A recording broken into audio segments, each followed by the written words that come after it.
esto de aquí, en realidad, pues, tiene que ver mucho con las demás especialidades. Por ejemplo, mucho tiene que ver, los temas que vamos a tocar hoy, tiene que ver mucho con, por ejemplo, con cardiología, con endocrinología, geriatría inclusive, ¿no? Entonces, eh, sí es importante, ¿no? Inclusive cuando ustedes han internado, siempre acuérdense de preguntarle la visión del paciente, ¿no? A veces viendo un fondo de ojo, muchas veces nos podemos adelantar a algunas patologías, ¿no? Entonces, ya en la clase anterior, ahorita voy a compartir mi pantalla. En la clase anterior habíamos visto el tema de, por ejemplo, vamos a tratar de hacerlo lo más breve, que la clase no dure más allá de 1 hora y media, que es la hora que tenemos, ¿no? La hora pedagógica que tenemos son 45 minutos por 2, son 90 minutos, ¿no? Entonces, 1 hora y media que tenemos que estar aquí. Entonces, vamos a aprovecharla al máximo. Vamos a tocar un tema muy importante que de repente ustedes ni sabían que existía, pero pues que en realidad cuando se presenta hay que tener las alertas del caso, como en el caso de las oclusiones vasculares, ¿no? Entonces, sí me gustaría, como somos pocos, yo voy a ir preguntando, acá tengo el panel, entonces como solamente estoy yo, entonces yo voy a ir preguntando a cada uno de ustedes, como hicimos las primeras clases, ¿no? Entonces, por ejemplo, a ver, no, mira, vamos a pasar visita así, visita o diga lista así así aleatoriamente. A ver, Jennifer Pastor, ¿se encuentra?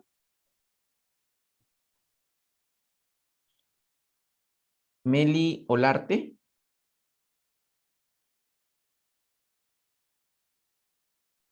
David Presente, Castillo, María ¿sí? Olarte.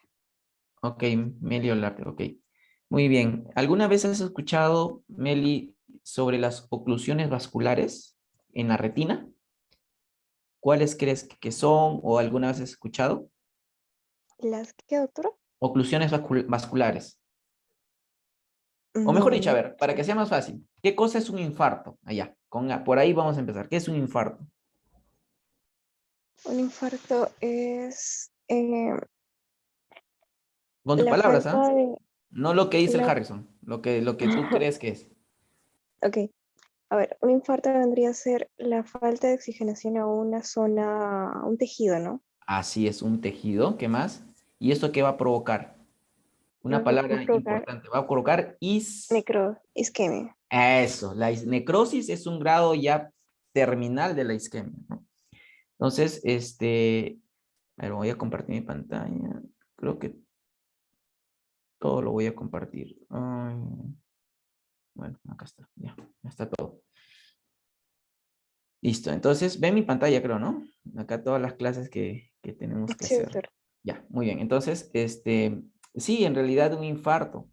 Entonces, ¿te acuerdas que yo te dije que el ojo es prolongación del cerebro? Entonces, si hay un infarto, claro, sí, lo pueden hacer por chat, pero me gustaría escuchar su voz, ¿sabes? Me pueden interrumpir en cualquier momento con todo gusto. Y me gusta más que todo conversar, así como lo estoy haciendo con Meli. Este, por ejemplo, así, ¿tú crees que, por ejemplo, si te digo que el ojo es prolongación del cerebro, qué tan importante tú, por ejemplo, como interna de medicina, eh, qué importante sería que un paciente tenga una obstrucción de vena central de la retina? ¿Qué crees que puede ser? ¿Es importante, no es importante? ¿Hay que llamar al cardiólogo? ¿Hay que llamar al neurólogo? ¿Qué crees? A ver si, así por razonamiento. Eh, yo creo que habría un problema neurológico. ¿Ya? Entonces, si tú me dices que el ojo es prolongación del cerebro, entonces una oclusión de vena central de la retina se podría saber, claro, bueno, provoca pérdida de la visión, pero ¿tú crees que lo tendrías que manejar como si fuera un stroke o un SB? ¿Qué opinas? Sí, lo podría tomar referente. Como referente, muy bien, exacto. Entonces, miren, qué importante, el ojo en realidad, como dijo ayer la doctora Flor Arenas, el ojo es un órgano tan pequeño, pero en realidad es todo un mundo, ¿no? Es todo un universo en realidad el ojito, ¿no? Entonces, ¿ven en mi pantalla la presentación todavía o no? Sí, doctor. Sí, es que a ver, solamente puse la ventana de la diapositiva para poder ver sus chats, si no, no lo voy a poder ver.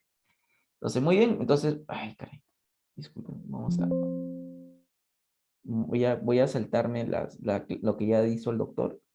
Y vamos a tocar primero algo que es importante. A ver, vamos a dejar un ratito esto de los infartos y vamos a centrarnos a un tema netamente oftalmológico, pero que tiene repercusión en el paciente, en la visión. Entonces, la degeneración macular relacional a la edad. ¿Alguna vez alguien ha escuchado este término?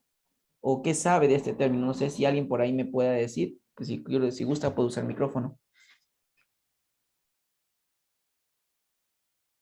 A ver, si le preguntamos de repente a ver, vamos a ver, le preguntamos a Enid Shannon. Presente, doctor. Sí, hola, ¿qué tal? ¿Cómo estás? Este, ¿alguna vez has escuchado esta enfermedad que se llama degeneración macular relacionada a la edad? No. No. A ver, entonces, mm, ¿cómo crees que es la calidad de vida de un adulto mayor? Bueno, en primer lugar, un adulto mayor, según la OMS, ¿a qué edad ya se considera? Pasado los 65 años. Pasado los 65 años y bueno, inclusive ya dependiendo de la esperanza de vida, inclusive algunos están poniéndole ya casi a los 70, inclusive, ¿no? Antes era 60, luego 65 y ahora 70. Bueno, eso es algo que se está peleando porque sea a los 70, ¿no? Ahora le están llamando adulto mayor temprano y luego de adulto mayor tardío, ¿no? Entonces, en realidad el adulto mayor va a tener problemas, ¿no? Entonces es como un carro, ¿no? Las piezas se van desgastando, entonces el paciente ya tiene problemas para oír, tiene problemas para ver. Entonces, ¿cuál es la primera causa de ceguera a nivel global? Le pregunto examen, a nivel global, la primera causa de ceguera es, ¿quién me dice la respuesta?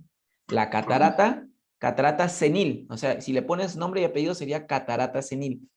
Si tú solamente dices catarata, podría ser catarata congénita, podría ser catarata traumática, podría ser catarata metabólica, porque los diabéticos hacen catarata. Entonces sería catarata senil, así como lo dice Leticia, ¿no? Acá, por ejemplo, señalaban que la degeneración macular es una enfermedad que causa pérdida de la vista, es cierto, pero la pérdida del áreas del centro del campo visual, así es, o sea, como su nombre lo indica, si es una enfermedad que va a causar una degeneración a nivel de la mácula, que es el centro de mejor visión, entonces la pérdida de visión será central y va a tener ciertas características como vamos a ver. Entonces, la primera causa, para recapitular, pregunta examen recientado, la primera causa global es la catarata senil. ¿Y cuál es la segunda causa de ceguera a nivel mundial? El glaucoma. El glaucoma, así es, a nivel global, o sea, primero es catarata, luego viene glaucoma a nivel global. Pero ¿cuál es la primera causa de ceguera reversible? Así la misma pregunta, pero con distinta forma de preguntarte. La primera causa de ceguera reversible en el adulto mayor es Catarata senil. la catarata senil. Así es, y así preguntan en el MIR, la catarata senil. ¿Y cuál es la primera causa de ceguera irreversible en el adulto mayor? Glaucoma. El glaucoma. ¿Por qué el glaucoma? O sea, ¿y cuál es el principal factor de riesgo de glaucoma? Acuérdense chicos, la clase de glaucoma. La principal factor de riesgo para el glaucoma es la edad. Entonces, ahí, o sea, según lo que se ha estudiado, es de que, por ejemplo, es una neuropatía, o sea, las células van envejeciendo y por lo tanto el nervio óptico también. Entonces, hay una neuropatía óptica degenerativa progresiva. Pero, ¿qué pasa? Que nosotros, ¿cuánto es lo máximo que han escuchado hablar de alguien que ha vivido más en la vida? A ver, ¿quién me puede decir? 109 años. 109 años y por ahí alguien que dice, no, 115, ya. Entonces, dice la literatura así, que para que tú te quedes totalmente ciego por un glaucoma, o sea, un glaucoma crónico con una progresión lenta, o sea, por la edad misma, tendrías que tener como 400 años o 300 años. Entonces, ¿qué quiere decir? Matusalén 969. Entonces, entonces, lo que pasa es de que más o menos lo que tendría que pasar es que alguien para que se quede ciego de por sí por la edad tendría que ser 400 años, ¿no? Entonces, más o menos lo que se ha estudiado. Entonces, en realidad, ya cuando existe esta neuropatía óptica va avanzando a lo largo del tiempo y al avanzar a lo largo del tiempo la progresión es mucho más rápida. Y ¿se acuerdan cuál es el primer factor modificable para el glaucoma?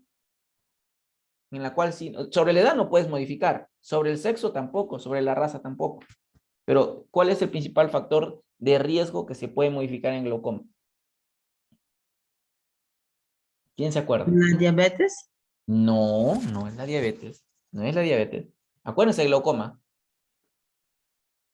¿Qué cosa produce el glaucoma? ¿Qué cosa es la definición de glaucoma? El glaucoma es una neuropatía óptica asociada a hipertensión, ¿qué? Ocular, ¿sí o no? Ajá, Stephanie Orrillo dice hipertensión ocular. Muy bien, entonces, el tratamiento justamente va a bajar la presión. Por eso es que la doctora les dijo que te ponían que poner válvulas, tenía que poner trabeculoplastía, trabeculotomía, tenían que abrir el trabéculo con láser o abrirlo de manera quirúrgica. Entonces, todas esas cosas tienen que ver, por ejemplo, con la edad. Y esta enfermedad que se llama degeneración macular relacionada a la edad también, por el mismo nombre lo dice. Entonces, así, en términos muy sencillitos para que me lo puedan entender, es la degeneración de los fotorreceptores y a ver, pregunta de examen, ¿en qué parte del fondo de ojo, así ya como para dumia, en qué parte del fondo de ojo o en qué parte de la mácula, ya más fino, en qué parte de la mácula se encuentra la mayor cantidad de conos en la retina? Pregunta de examen. En la fovea, muy bien. Ya, y si eres más fino, todavía dices, ¿cuántos millones de conos hay en la fovea? Hay más o menos 5 millones de conos versus los 100 millones de bastones. Más o menos esa es la proporción. Entonces, como de 20 a 1 más o menos, ¿no? Entonces, lo que pasa es de que justamente al degenerarse los fotorreceptores en el centro foveal, lo que pasa es de que se va a alterar la visión central y la visión central es la visión de máxima agudeza visual. Entonces, al tú modificar la máxima visión central, vas a tener ciertos patrones. Uno, de que vas a ver una mancha al centro. Dos, que vas a empezar a ver distorsionado, borroso. Las líneas que deben ser rectas las vas a ver chuecas. Entonces, esa es la clínica de un paciente, por ejemplo. A ver si se acuerdan. ¿Cómo es el patrón de pérdida visual en un paciente con glaucoma? A ver, vamos preguntando para que no se me duerma. ¿Puede repetir, doctor? A ver, si la degeneración macular, su afectación es en el campo visual central, ¿cómo es la afectación del campo visual en un paciente con glaucoma? Yo creo que así está mejor planteado. A ver, ¿quién nos puede decir esa respuesta? Para que no se olviden, eso es clave, porque eso es en los exámenes del MIR. Ahorita, si se ponen a estudiar esto, las preguntas de oftalmo del MIR se les va a parecer facilitas. Y eso les lo voy a demostrar en la última clase que tengamos. Vamos a hacer un seminario. Así es, Kevin López dice, afecta la visión periférica por los extremos. Así es. ¿Se acuerdan que la doctora le mostró una imagen donde se hacía como un tubo? Entonces, el paciente no... Acuérdense de aquel paciente que quiere sacar brevete, ese paciente de 65 años que quiere sacar brevete, pero que no tiene buen campo visual y que no ve que los carros pasan por el costado. Es un glaucoma. Pero en cambio, la degeneración macular es al revés. La pérdida visual es al centro. Si bien es cierto, en el glaucoma la pérdida visual empieza por la periferia y se va haciendo como un túnel, que hasta en estadios muy tardíos recién afecta a la parte central, en la degeneración macular la afectación es al centro. Y se acuerdan, no sé si alguien me puede decir para qué servía el epitelio pigmentario de la retina. A ver si alguien se acuerda. ¿Qué función cumple el epitelio pigmentario de la retina? Yo te puedo poner ahí. No es función del epitelio pigmentario de la retina. Te puedo poner ahí nutrición. Te puedo poner, no sé, fagocitosis. ¿Cuál es la función principal del epitelio pigmentario de la retina? Nutricional, muy bien, es nutricional. En realidad tiene muchas funciones. Depuración metabólica, exacto. Saca los residuos de la seta fotoreceptor. Muy bien. ¿Qué pasaría? Ya, en otras palabras, es el basurero de los fotorreceptores, ¿no? Y acuérdense que que el epitelio pigmentario de retina es como forma parte de la barrera hematorretiniana externa. Acuérdense que habían dos barreras hematorretinianas, ¿no? Entonces, la doctora Flor ayer nos habló de la coroides, ¿no? Que la coroides tenía 3 capas, los vasos grandes, vasos medianos y vasos pequeños, o también llamado coriocapilares. Entonces, esa sangre, por difusión, se va hacia la retina y, por ende, forma la barrera hematorretiniana externa. Entonces, si yo tengo enfermo mi epitelio pigmentario de retina, que es como el basurero de la retina, que es aquel que le aporta oxígeno a la retina, que es el que le aporta, por ejemplo, cuando entran los rayos solares, esa melanina que hay en el epitelio pigmentario de la retina absorbe la luz y hace que no haya fototoxicidad a nivel de esos receptores. Entonces, si yo tengo un EPR, un epitelio pigmentario de la retina enfermo, ¿qué creen que va a pasar con la arquitectura de esos fotorreceptores? O con la anatomía. A ver, no sé, quién me puede decir? ¿O qué cree que va a pasar?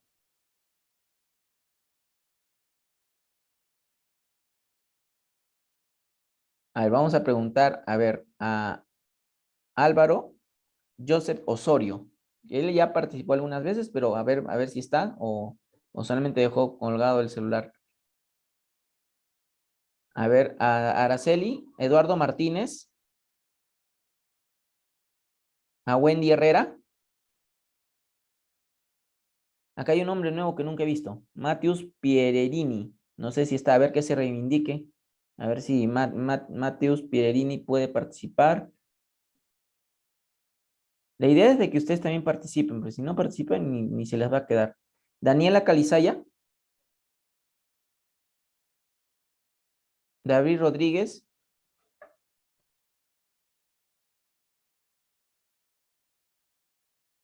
Jennifer Pastor. ¿Se encuentra? Ay, chicos, están quedando mal, ¿ah? Samael Almeida. Hola, Doc. Hola, ¿qué tal? ¿Cómo estás? ¿Qué crees que va a pasar si yo tengo una retina que tiene enferma el epitelio pigmentario de retina que se encarga del sostén, el soporte, de sacar los residuos metabólicos? ¿Qué va a pasar con esos fotorreceptores? ¿Qué crees que puede suceder? Es razonamiento, ¿ah? No Vai es haver uma memoria. falha e nesse processo, digamos, de limpeza, então, como que a visão se queda mais borrosa, se poderia dizer que... Y va a empezar a acumularse esos desechos metabólicos, ¿no? Exatamente. Exacto. Entonces, esos desechos metabólicos van a tener un nombre. Ese desecho metabólico se va a llamar drusas. ¿Sí? Se va a llamar drusas. Muy bien. Entonces, eso es lo que vamos a ver ahorita. Entonces, acá, por ejemplo, a ver, vamos a leer un poco lo que dice acá. Dice David Castillo, se impide el paso del estímulo luminoso y alteración de la barrera hematoriana externa. Dice, la membrana de Bruch, lugar de formación de drusa y generación macular seca. En realidad, las drusas, que es lo que comentábamos, está entre el epitelio pigmentario y la membrana de Bruch. Entonces, ¿cómo se llama la membrana basal del epitelio pigmentario de la retina? Se llama membrana de Bruch. Por eso es que es importante la membrana de Bruch. Y a su vez, ¿se acuerdan que la membrana de Bruch a su vez tiene 5 capas? ¿No? Entonces, cada una tiene su nombre. Entonces, yo eso sí no les voy a preguntar, ¿no? Que las 5 capas de la Bruch, pues no tendría sentido preguntárselas. Pero sí saber de que la capa basal del epitelio pigmentario se llama membrana de Bruch. Muy bien, entonces vamos a ver que en realidad existen factores de riesgo para la degeneración macular relacionada a la edad. Uno de ellos principalmente es el tabaquismo. Entonces, si yo les pregunto en el examen, ¿cuál es uno de los principales factores? No es factor de riesgo, por ejemplo, le puedo poner sexo femenino, le puedo poner, no sé, muchas cosas, muchas alternativas que por ahí se me puede ocurrir. Pero si ustedes ven la palabra tabaquismo o te pregunto cuál es el principal factor de riesgo para degeneración macular en edad, es tabaquismo y la edad. Y acá miren a la abuelita, ¿ve? Todavía se está fumando su cigarrito. Entonces, estos pacientes que fuman tienen más riesgo de tener degeneración macular relacionada a la edad. Y la degeneración macular relacionada a la edad es una enfermedad que tiene que ver mucho con el metabolismo o sea, los antioxidantes, mejor dicho. Entonces, la oxidación, o sea, todo nuestro cuerpo usa oxígeno, pero lo malo es que cuando tú usas oxígeno, produces radicales libres, y esos radicales libres, al aumentar en el organismo, lo que produce es una degeneración y apoptosis de algunas células. ¿Y qué pasa? Que justamente los fotorreceptores son sensibles a estos radicales libres. Por eso es que el tabaco, y conjuntamente con la edad propiamente dicha, entonces, son principales factores de riesgo. La obesidad, por ejemplo. La obesidad, por ejemplo, también es un factor de riesgo. La edad avanzada, el sexo femenino. En este caso, el sexo femenino sí es un factor de riesgo. Por ejemplo, hay pacientes que tienen déficit de micronutrientes. Ahora, no sé, ¿ya llevaron geriatría? ¿Han llevado geriatría, chicos? Aún no, doctor. No, doctor, aún no. ¿Cuál creen que sea el principal motivo por el cual un adulto mayor no come? A ver, si se les ocurre, ¿ah? A ver, ustedes deben tener abuelitos. A ver, ¿por qué no comen? Puede ser por un problema dentario, doctor. Así es, un problema dentario. Miren, un problema dentario te puede traer problemas así. Caída de la dentadura, lo principal. Lógicamente que inclusive dice que hasta los sabores y todo eso cambia con la edad inclusive, ¿no? Ya pierdes hasta papilas gustativas, el olor, y también el estado de ánimo. O sea, son muchos factores. Yo cuando llevo en geriatría, la verdad, a mí me gustó mucho geriatría, quizás por eso también me hice oftalmólogo, porque yo me llevo más con los viejitos que con los niños, ¿no? Pero, por ejemplo, los adultos mayores tienen ese problema. Entonces, un paciente adulto mayor que, por ejemplo, tienes 3, 4 hijos, los 4 están en el extranjero, encima viudo, queda solito, se deprime, se echa el cigarrito, se echa el trago y se fregó. Entonces, en realidad, miren cómo todos esos factores sociales, ¿no? Sociodemográficos tienen que influir sobre las enfermedades, por ejemplo, ¿no? Y por esa razón, por ejemplo, los pacientes adultos no comen y empiezan a tener déficit de nutrientes, ¿no? Entonces, también enfermedades metabólicas como, por ejemplo, dislipidemia, diabetes, hipertensión, también están relacionados a la progresión de degeneración macular relacionada a la edad. Vamos a pasar esto rápido para que me puedan entender. Miren, lo que pasa es que se acuerdan que acá está el nervio óptico, acá están los vasos retinianos, acá está la arcada temporal superior, arcada temporal inferior, y acá está esto de acá que se llama la mácula lútea. Bueno, en realidad, en ningún libro de retina he visto que le digan mácula lútea, simplemente le decimos mácula. ¿Y por qué tiene esta coloración? Bueno, no se los voy a preguntar, aunque sí podría. ¿Cuáles son los pigmentos más importantes? Y eso sí, eso sí es pregunta de bioquímica, inclusive de bioquímica le pueden preguntar como ciencias básicas. ¿Cómo se llaman los pigmentos maculares más importantes en la mácula? Se llaman luteína y zeaxantina. Esos son los dos pigmentos maculares más importantes, la luteína y la zeaxantina. Y justamente la terapia sustitutiva nutricional, o sea, hay pastillitas que traen justamente estos de acá, luteína y zeaxantina, van a estar presentes para la fototransducción, que es la transformación de la luz en un impulso eléctrico, ¿no?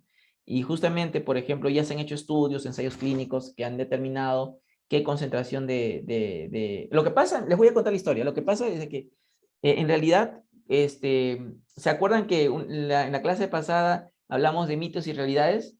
¿Quién se acuerda de que si, doctor, si como zanahoria, voy a tener mejor visión? Y yo les dije que aunque se coman a Bugs Bunny, no, igual van a estar. Entonces, en realidad, lo que pasa es de que cuando tú comes ingesta de vitamina A en altas cantidades, pregunta examen de recientado, ¿cuál es el riesgo de una hipervitaminosis A, por ejemplo?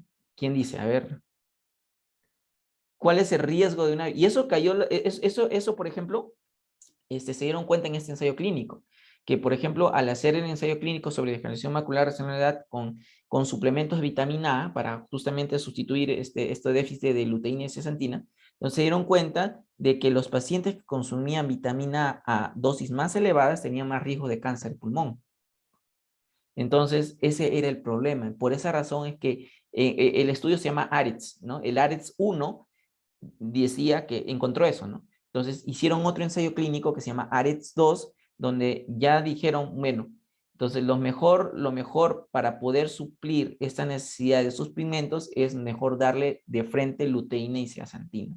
Y así fue. Eso es lo que, cuando ustedes miran, por ejemplo, medicamentos Retinactiv, Macubit, Macugel, todas las marcas habidas y por haber de vitaminas en el ojito, para el ojito, entonces contiene esto de acá, ¿no? Contienen luteína y zeaxantina, que son los principales pigmentos que están en esta mácula. Entonces, ¿qué pasa? Estos pigmentos ayudan y tienen efecto antioxidante, ¿no? Ese es el sentido de la luteína y zeaxantina. Entonces, y esto de una u otra manera ayuda al epitelio pigmentario de la retina a hacer que la progresión de la enfermedad sea más lenta, ¿no? Entonces, ¿qué pasa? Que empiezan a acumularse estos desechos metabólicos cuando el epitelio pigmentario está enfermo, que se llaman drusas. Entonces, yo te puedo preguntar, pregunta examen, ¿cómo se llaman los desechos metabólicos que se forman en la degeneración macular recién a la edad? Te puedo poner, no sé, escotoma, te puedo poner escarcha, te puedo poner puntos blancos, te puedo poner drusas, te puedo poner así. Entonces la respuesta es drusas, ¿no? Es drusas. O te puedo poner sangrado, no sé, muchas cosas. Entonces, ¿qué pasa? Que también tanto es la alteración de esta parte central que se empieza a atrofiar la mácula. Este paciente ve 20/20. Este paciente verá como un 20/400 y este verá un mm. Entonces, un paciente que prácticamente entra, si se acuerdan la clasificación de la OMS, ¿qué cosa es? ¿Alguien que se acuerda qué cosa es un movimiento de manos o un cuenta de dedos? Según la OMS, se llama, ¿cómo se llama eso? ¿Ceguera legal? Ceguera legal, exacto. Yo te puedo poner en el examen. Cuentadedos, según la OMS, ¿cómo se llama? Te puedo poner discapacidad visual leve, moderada, severa, ceguera legal. O sea, la respuesta es ceguera legal o discapacidad visual severa. ¿Ya? Entonces, no es ceguera absoluta, que ese es en no percepción de luz.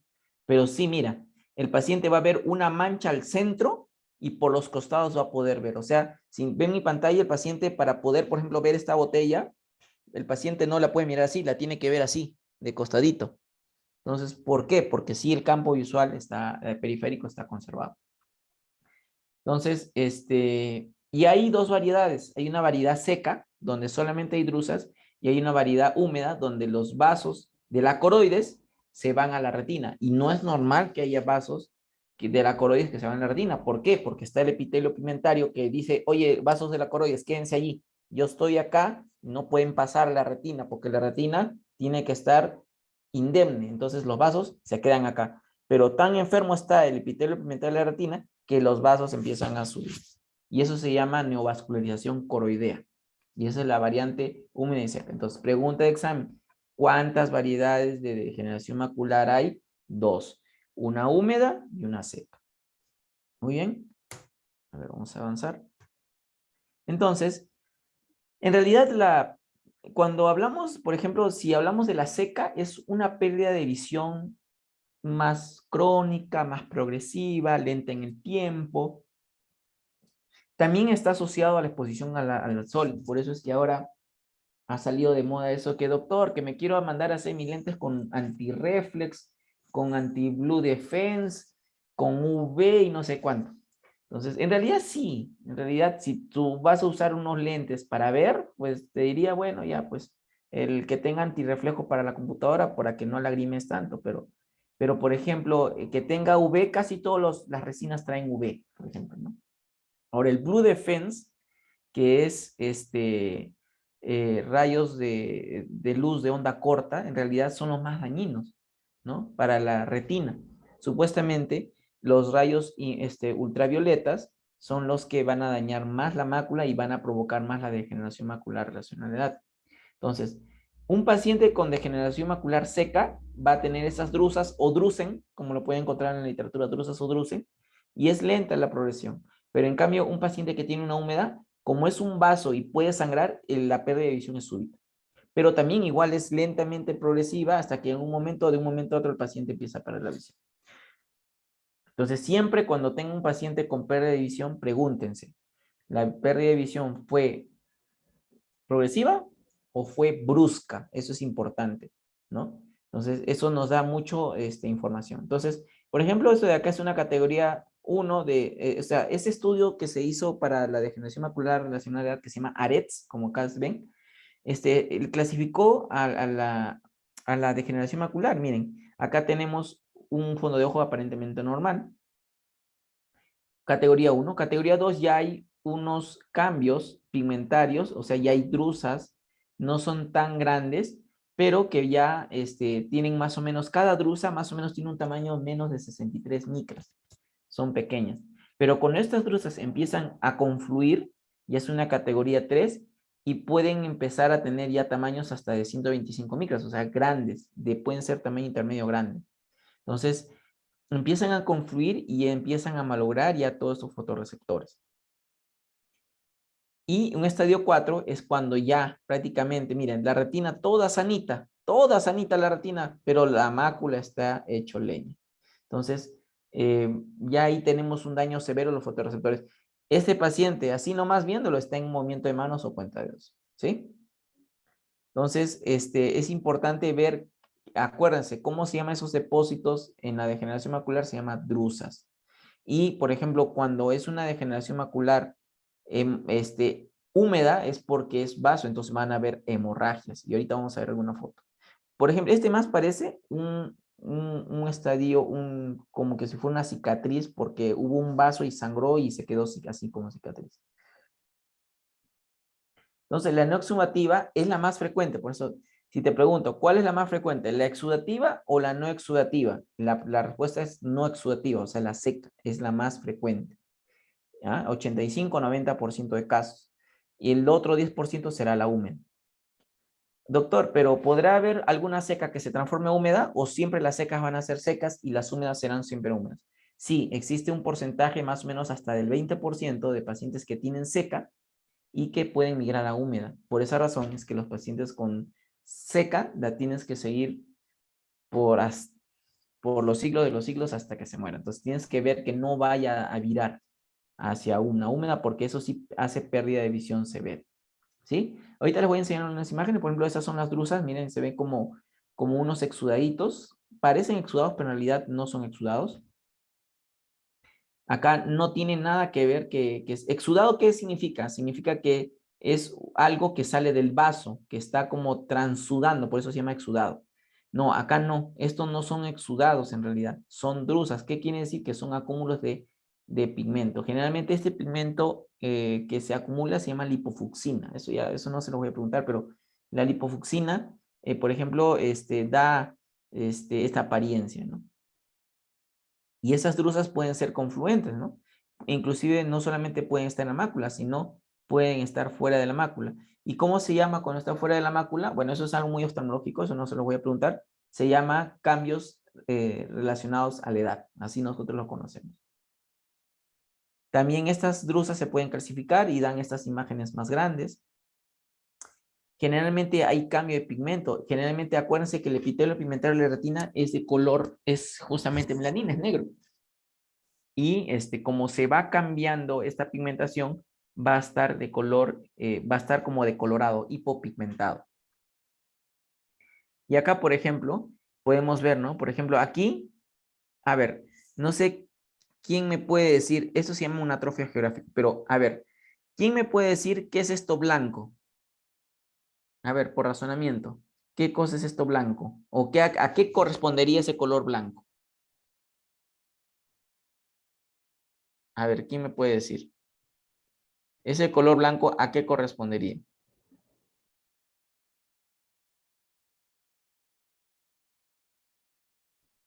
A ver, chicos, a ver, ¿quién me puede responder? Doctor, con Sí, te temor escucho. a equivocarme, tengo dos opciones. A Puede ser ver, la lipofucina, que sea ¿ya? roja, y la otra opción es que sea parte, no sé, aunque no creo. Eh, ya lo vi en el otro lado, iba a pensar decir hemorragia, pero no. No, pero este blanco, color blanco, ¿ah? Sí, Es la esclera. ah, Es la esclera. En realidad lo que pasa es que se atrofia tanto el epitelio pigmentario de la retina que o sea, se va, por eso se llama atrofia geográfica. O sea, prácticamente aquí ya no hay mácula, ya no hay ni epitelio pigmentario, ya no hay coroides, ya no hay nada. Entonces está pura esclera calva, pura esclera calva.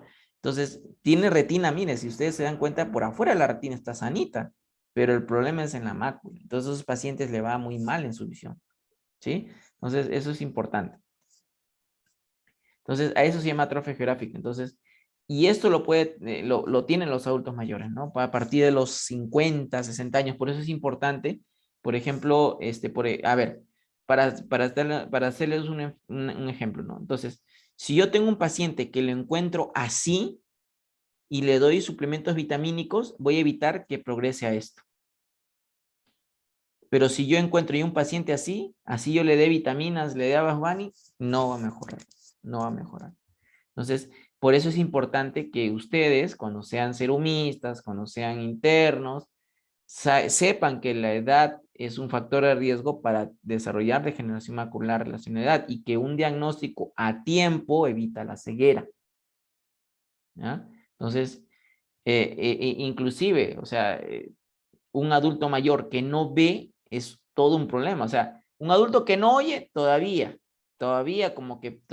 que no camine, problema. Bueno, sí es un problema, pero al menos si que esté demente, también más o menos, pero alguien ciego es un problema triple, porque cuando ustedes lleven geriatría se van a dar cuenta que existe un concepto que se llama el síndrome de fragilidad. El síndrome de fragilidad hace que los adultos mayores, por ejemplo, se deterioren más rápido cuando haya algo que lo detone. Por ejemplo, supongamos que tienes un adulto mayor que se cae, por ejemplo, y se fractura la cadera. Y de repente antes de la fractura era un paciente que manejaba su auto, que recogía a su nieto en el colegio, que tenía su negocio y todo. Pero una vez que se fractura la cadera, como va a quedar prostrado en cama, va a empezar a bajar de peso, va a tener caquexia y inclusive estas enfermedades que en el ojo empiezan a empeorar. Entonces el paciente se ve a deterioro, ¿no? Y se vuelve frágil. Entonces, la visión, la pérdida de visión hace que este síndrome de fragilidad sea más acelerado, por ejemplo, ¿no? Y esto repercute en la calidad de vida de los pacientes adultos mayores. Entonces, por eso es que es importante la detección a tiempo. Entonces, como se dieron cuenta, este es el mejor ejemplo de pérdida de visión en un paciente con degeneración macular relacionada a la edad. En su paciente sano, este es un paciente enfermo, ¿no? Como al centro de la visión no ve nada, está prácticamente ciego en esa parte. Y por eso le decía que si, por ejemplo, yo quiero mirar esta botella, no la puedo mirar de frente. El paciente tiene que mirar de costado para poder ver. Y parte de la rehabilitación visual, cuando, por ejemplo, hay una subespecialidad dentro de la oftalmología, así como retina, como córnea, como glaucoma, que se llama baja visión. No a mucha gente le gusta, pero hay gente que sí se dedica a esto. Y estos se dedican, por ejemplo, a rehabilitar a aquellos pacientes con muy baja visión y con la baja visión que tienen, sacarle el máximo provecho. Entonces, ellos les enseñan a los pacientes a mirar por los costados, con lentes especiales para ver mejor por los costados y todo eso, ¿no? Y esa es pregunta de examen, así de residencia. Esto no se los voy a preguntar, aunque sí podría preguntarle, ¿ah? Porque sí, o sea, ustedes revisan el MIR y sí les viene, ¿ah? Esas preguntas vienen en el MIR. Ni siquiera en el banco CTO, sino vienen pregunta MIR de año 2008. Viene, que ya lo preguntaron. Dice, ¿cómo se llama el test en el cual tú puedes detectar clínicamente degeneración macular relacionada a la edad? La respuesta se llama test de Amsler. ¿Ya? Test de enlace, pregunta de examen. ¿Ah? Sí, mejor se los voy a preguntar porque esto viene en el MIR. ¿Sí? Test de Amsler, ¿ya? O también llamada rejilla de Amsler, ¿ya? Entonces, ¿qué pasa? Tú le dices al paciente, o sea, generalmente el test de Amsler se hace ojo por ojo. Entonces, tú le tapas un ojo a un paciente, le enseñas la cuadrícula y le dices, oiga, señor, ve acá un puntito, acá un puntito. Ya, dígame, ¿cómo están las líneas que están a los costados? ¿Es una cuadrícula, sí o no? Ya, es una cuadrícula. Dígame, ¿cómo están las rayas de las cuadrículas? Y el paciente te va a decir, está chueco. O veo la cara de mi nieto, la veo distorsionada. Entonces, ese es un test de Amsler positivo, ¿sí? ¿Alguna pregunta hasta aquí, por favor? No sé si está todo claro. No sé si Talía, tiene Doctor, alguna pregunta. Sí, escucho. doctor, buenas tardes. Hola. Cuando usted dijo que la cara lo ve distorsionado, Ujú. también haría parte de que cuando una persona, digamos, ve doble cara, o sea, ve doble las cosas, o eso ya es otro problema. Lo que pasa, por si acaso, ahorita que estamos en clase, ustedes sí pueden mirar mi cámara está prendida porque les estoy tratando de explicar con ejemplos, de repente con las mímicas o haciendo algo para que me puedan entender. Lo que pasa es que lo que tú me estás hablando se llama diplopia, que es la visión doble. La diplopia más frecuentemente es binocular. ¿Qué quiere decir? Por ejemplo, o sea, bueno, no sé si van a llevar la clase de estrabismo. Estoy invitando a una doctora, que es oftalmopediatra, que va a hablar sobre estrabismo. Pero, por ejemplo, cuando tú miras hacia allá, por ejemplo, entonces tú mueves los ojos así. Y eso se repite en la primera clase. Entonces, si tú en un ojo tienes una parálisis, este ojo se va a quedar paralizado y este ojo se va a mover. Entonces, como este ojo va mirando para allá y este va mirando para acá, entonces hay una confusión de imágenes. El término médico se llama confusión de imágenes.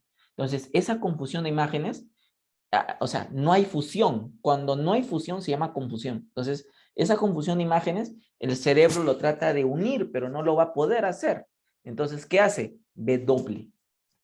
Entonces, la diplopia puede ser binocular en la mayoría de casos y monocular. O sea, tendrías que hacerlo uno por uno. Pero las diplopias monoculares son bien raras. La verdad, son bien raras. Lo que pasa es de que, por eso es que el test de Andler, antes de Andler se hace ojo por ojo. Primero le tapas al paciente y el paciente cuando ve con este ojo dice, ah, yo veo la cara, veo la línea y se ve así, doctor, mira, así todavía se ve. Y el paciente te dice así. Entonces, en realidad eso no es una diplopia, eso es una metamorfopsia. El término médico de distorsión, o sea, distorsión de imágenes se llama metamorfopsia. ¿Sí? Entonces, lo que les estoy explicando es una metamorfopsia, no una diplopia. ¿Ya? La diplopia es otra cosa. Más está relacionado a, por ejemplo, al estrabismo. Ah, y si tú me dices, doctor, pero en qué caso podría haber una diplopia monocular? Por ejemplo, acá hay un colega que siempre nos escribe preguntas bien interesantes, que se llama David Castillo, creo. El doctor David Castillo revisa su CTO y dice, doctor, a ver, a ver si sabe, me dice, a ver, ¿cómo me podría dar un ejemplo de diplopia monocular?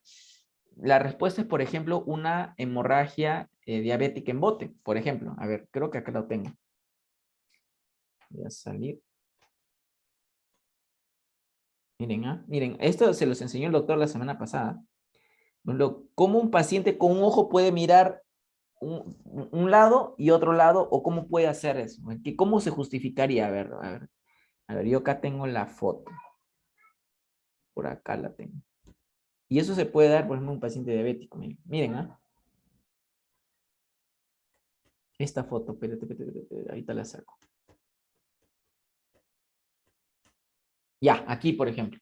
Entonces tienes aquí la mácula, pero miren, por el medio de la mácula empieza a salir, perdón, hay sangre, ¿no? Que está por delante de la retina. Este paciente puede llegar a ver doble o puede tener una imagen que por un lado ve o por un lado no ve. Entonces, esos son casos donde sí podría haber una diplopia monocular, que son raras, la verdad. Cuando un paciente te llama la diplopia monocular es bien raro. También otra alternativa podría ser algún problema en el nervio, pero pues es muy infrecuente, ¿sí? Muy bien, entonces continuamos. Entonces yo creo que con este gráfico me van a entender. Parálisis del cuarto también de diplopia monocular. No, generalmente la parálisis del cuarto, si está paralizado el ojo, no se va a mover y no vas a ver normal. O sea, si tú tapas al ojo paralizado, el ojo va a ver normal. No, va a doblar, o sea, va a querer doblar, no va a poder, pero va a haber una sola imagen. O sea, diplopia significa que que tú veas doble, o sea, como transpuesto. Entonces, no, en realidad, en este caso, para que una diplopia del cuarto parte te dé diplopia, mejor dicho, tendría que ser con los dos ojos. El ojo paralizado y el ojo no paralizado para que te dé ese efecto. A ver, entonces, lo que pasa, ¿se acuerdan que yo les dije que estaba la coriocapilaris y estaba esta membrana, que es la membrana basal del epitelio pigmentario, que se llama, esta de acá se llama membrana de Bruch, epitelio pigmentario, y acá están tus fotorreceptores. Miren lo que va a pasar, ¿ah? Atención, ¿ah? A ver, o sea, miren, acá está. Entonces, la coroides le da oxígeno y nutrientes. Esto, ¿qué pasa? Que este epitelio pigmentario, por algún motivo, está enfermo, ¿no? Entonces, inclusive hay causas genéticas que lo explican. O sea, si tú me preguntas cuál es la principal causa en la fisiopatología, es genético inclusive. Entonces, si el abuelito tuvo degeneración macular, los hijos también lo pueden tener. Entonces, se empieza a acumular estos desechos amarillos que vimos, y miren qué va a pasar con eso se llama drusas, y miren qué va a pasar, esto va a llamar a la inflamación, y ahí se afecta la vía del complemento, la vía, todas las vías inflamatorias, va a haber factores de crecimiento, entonces empieza a surgir, miren, estos factores de crecimiento endotelial vascular. Esto de acá, chicos, o sea, quiero que entiendan que este factor de crecimiento endotelial vascular es el responsable de la formación de neovasos. Entonces, pregunta así para el pueblo. A ver, en el cáncer, ¿estará aumentado el factor de crecimiento endotelial vascular más conocido como VEGF o no? ¿Quién me dice? Sí, doctor. Sí. A ver, no, a ver, vamos a escuchar la respuesta de otro colega, a ver, y que me diga por qué. Ya, Arno nos dijo que sí. Ya, correcto, sí, estoy de acuerdo. Pero ¿por qué? A ver, ¿quién me puede decir? Y es razonando, no hay necesidad de saber mucho, ¿no? A ver, por razonamiento. A ver, no sé si Leticia o, por ejemplo, Ana o Liz Ferreira nos pueden aportar algo. Por el chat, si gustan también, si son tímidos, no hay problema, pero la cosa es que participen, chicos. Si no, voy a pensar que ustedes solamente conectaron la clase y que no están escuchando. Y eso de que lo voy a escuchar después, no, es bien difícil. A ver, chicos, a ver, ¿quién quiere decir? Jennifer Pastor, ¿se encuentra? Lisbeth Quispe, Luis Conde. Bueno, sería, doctor, porque de todas maneras igual van a necesitar nutrición estas células, sin importar el defecto que tengan. ¿Cuál? ¿Qué células me estás hablando? ¿De las cancerígenas? Sí. Ok. Necesitan irrigación. En el cáncer hay formación de nuevos vasos por lo que se eleva el VEGF. Muy bien, excelente. Y acá, miren, en la degeneración macular ocurre algo muy similar. Entonces, si hemos hablado que el VEGF es un elemento que se aumenta en el cáncer, y acá también el VEGF también está presente en la degeneración macular para formar nuevos neovasos. ¿Qué quiere decir? Como este perro está enfermo y no le puede aportar nutrientes, el cuerpo desesperadamente le va a tratar de dar nutrientes, pero no se lo va a dar de la mejor manera. ¿Y qué cosa va a pasar? Va a empezar a formar neovasos. Entonces, por esa razón es que nosotros utilizamos un medicamento que se llaman los antiangiogénicos, o sea, anti-VEGF, en inglés, anti-VEGF. Un ejemplo principal de estos anti-VEGF es el bevacizumab. A ver, si alguien por ahí, por curiosidad, sabe qué cosa es el bevacizumab, por ahí habrá escuchado. Alguien que por ahí le guste la oncología y que ha escuchado por ahí bevacizumab. A ver, no sé si alguien ha escuchado, no sé si en el chat nos pueden poner si alguna vez lo han escuchado. Y esa es pregunta bueno, eso quizás cuando lleven la parte de oncología o la parte ya de más avanzada, entonces ya, bueno, va a ser para... ¿Y qué crees que va a ser con la quimioterapia? O sea, no sé si puedes prender el micrófono y nos puedes explicar. Es cierto, pero ¿cómo es que es, por qué es un antiquimioterápico? ¿Por qué crees? ¿Cómo es que mata la célula en realidad o no? ¿O qué hace? No, más que matar la célula, le quita ese suministro, ¿no? De nutrientes, de los vasos sanguíneos. Así es, totalmente de acuerdo. Entonces lo que haces es quitarle el nutriente al tumor y el tumor se va a morir. O sea, en realidad una quimioterapia en realidad no va a tener un solo objetivo que es solamente quitar la nutrición, sino también va a tener agentes citotóxicos como el metotrexate, por ejemplo, ¿no? Pero, por ejemplo, en nuestro caso, queremos que estos vasos anómalos se nos vayan. Y, por ejemplo, uno de estos medicamentos es el bevacizumab. Por ejemplo, y el bevacizumab es un medicamento que se usa para el cáncer de colon. ¿Sí?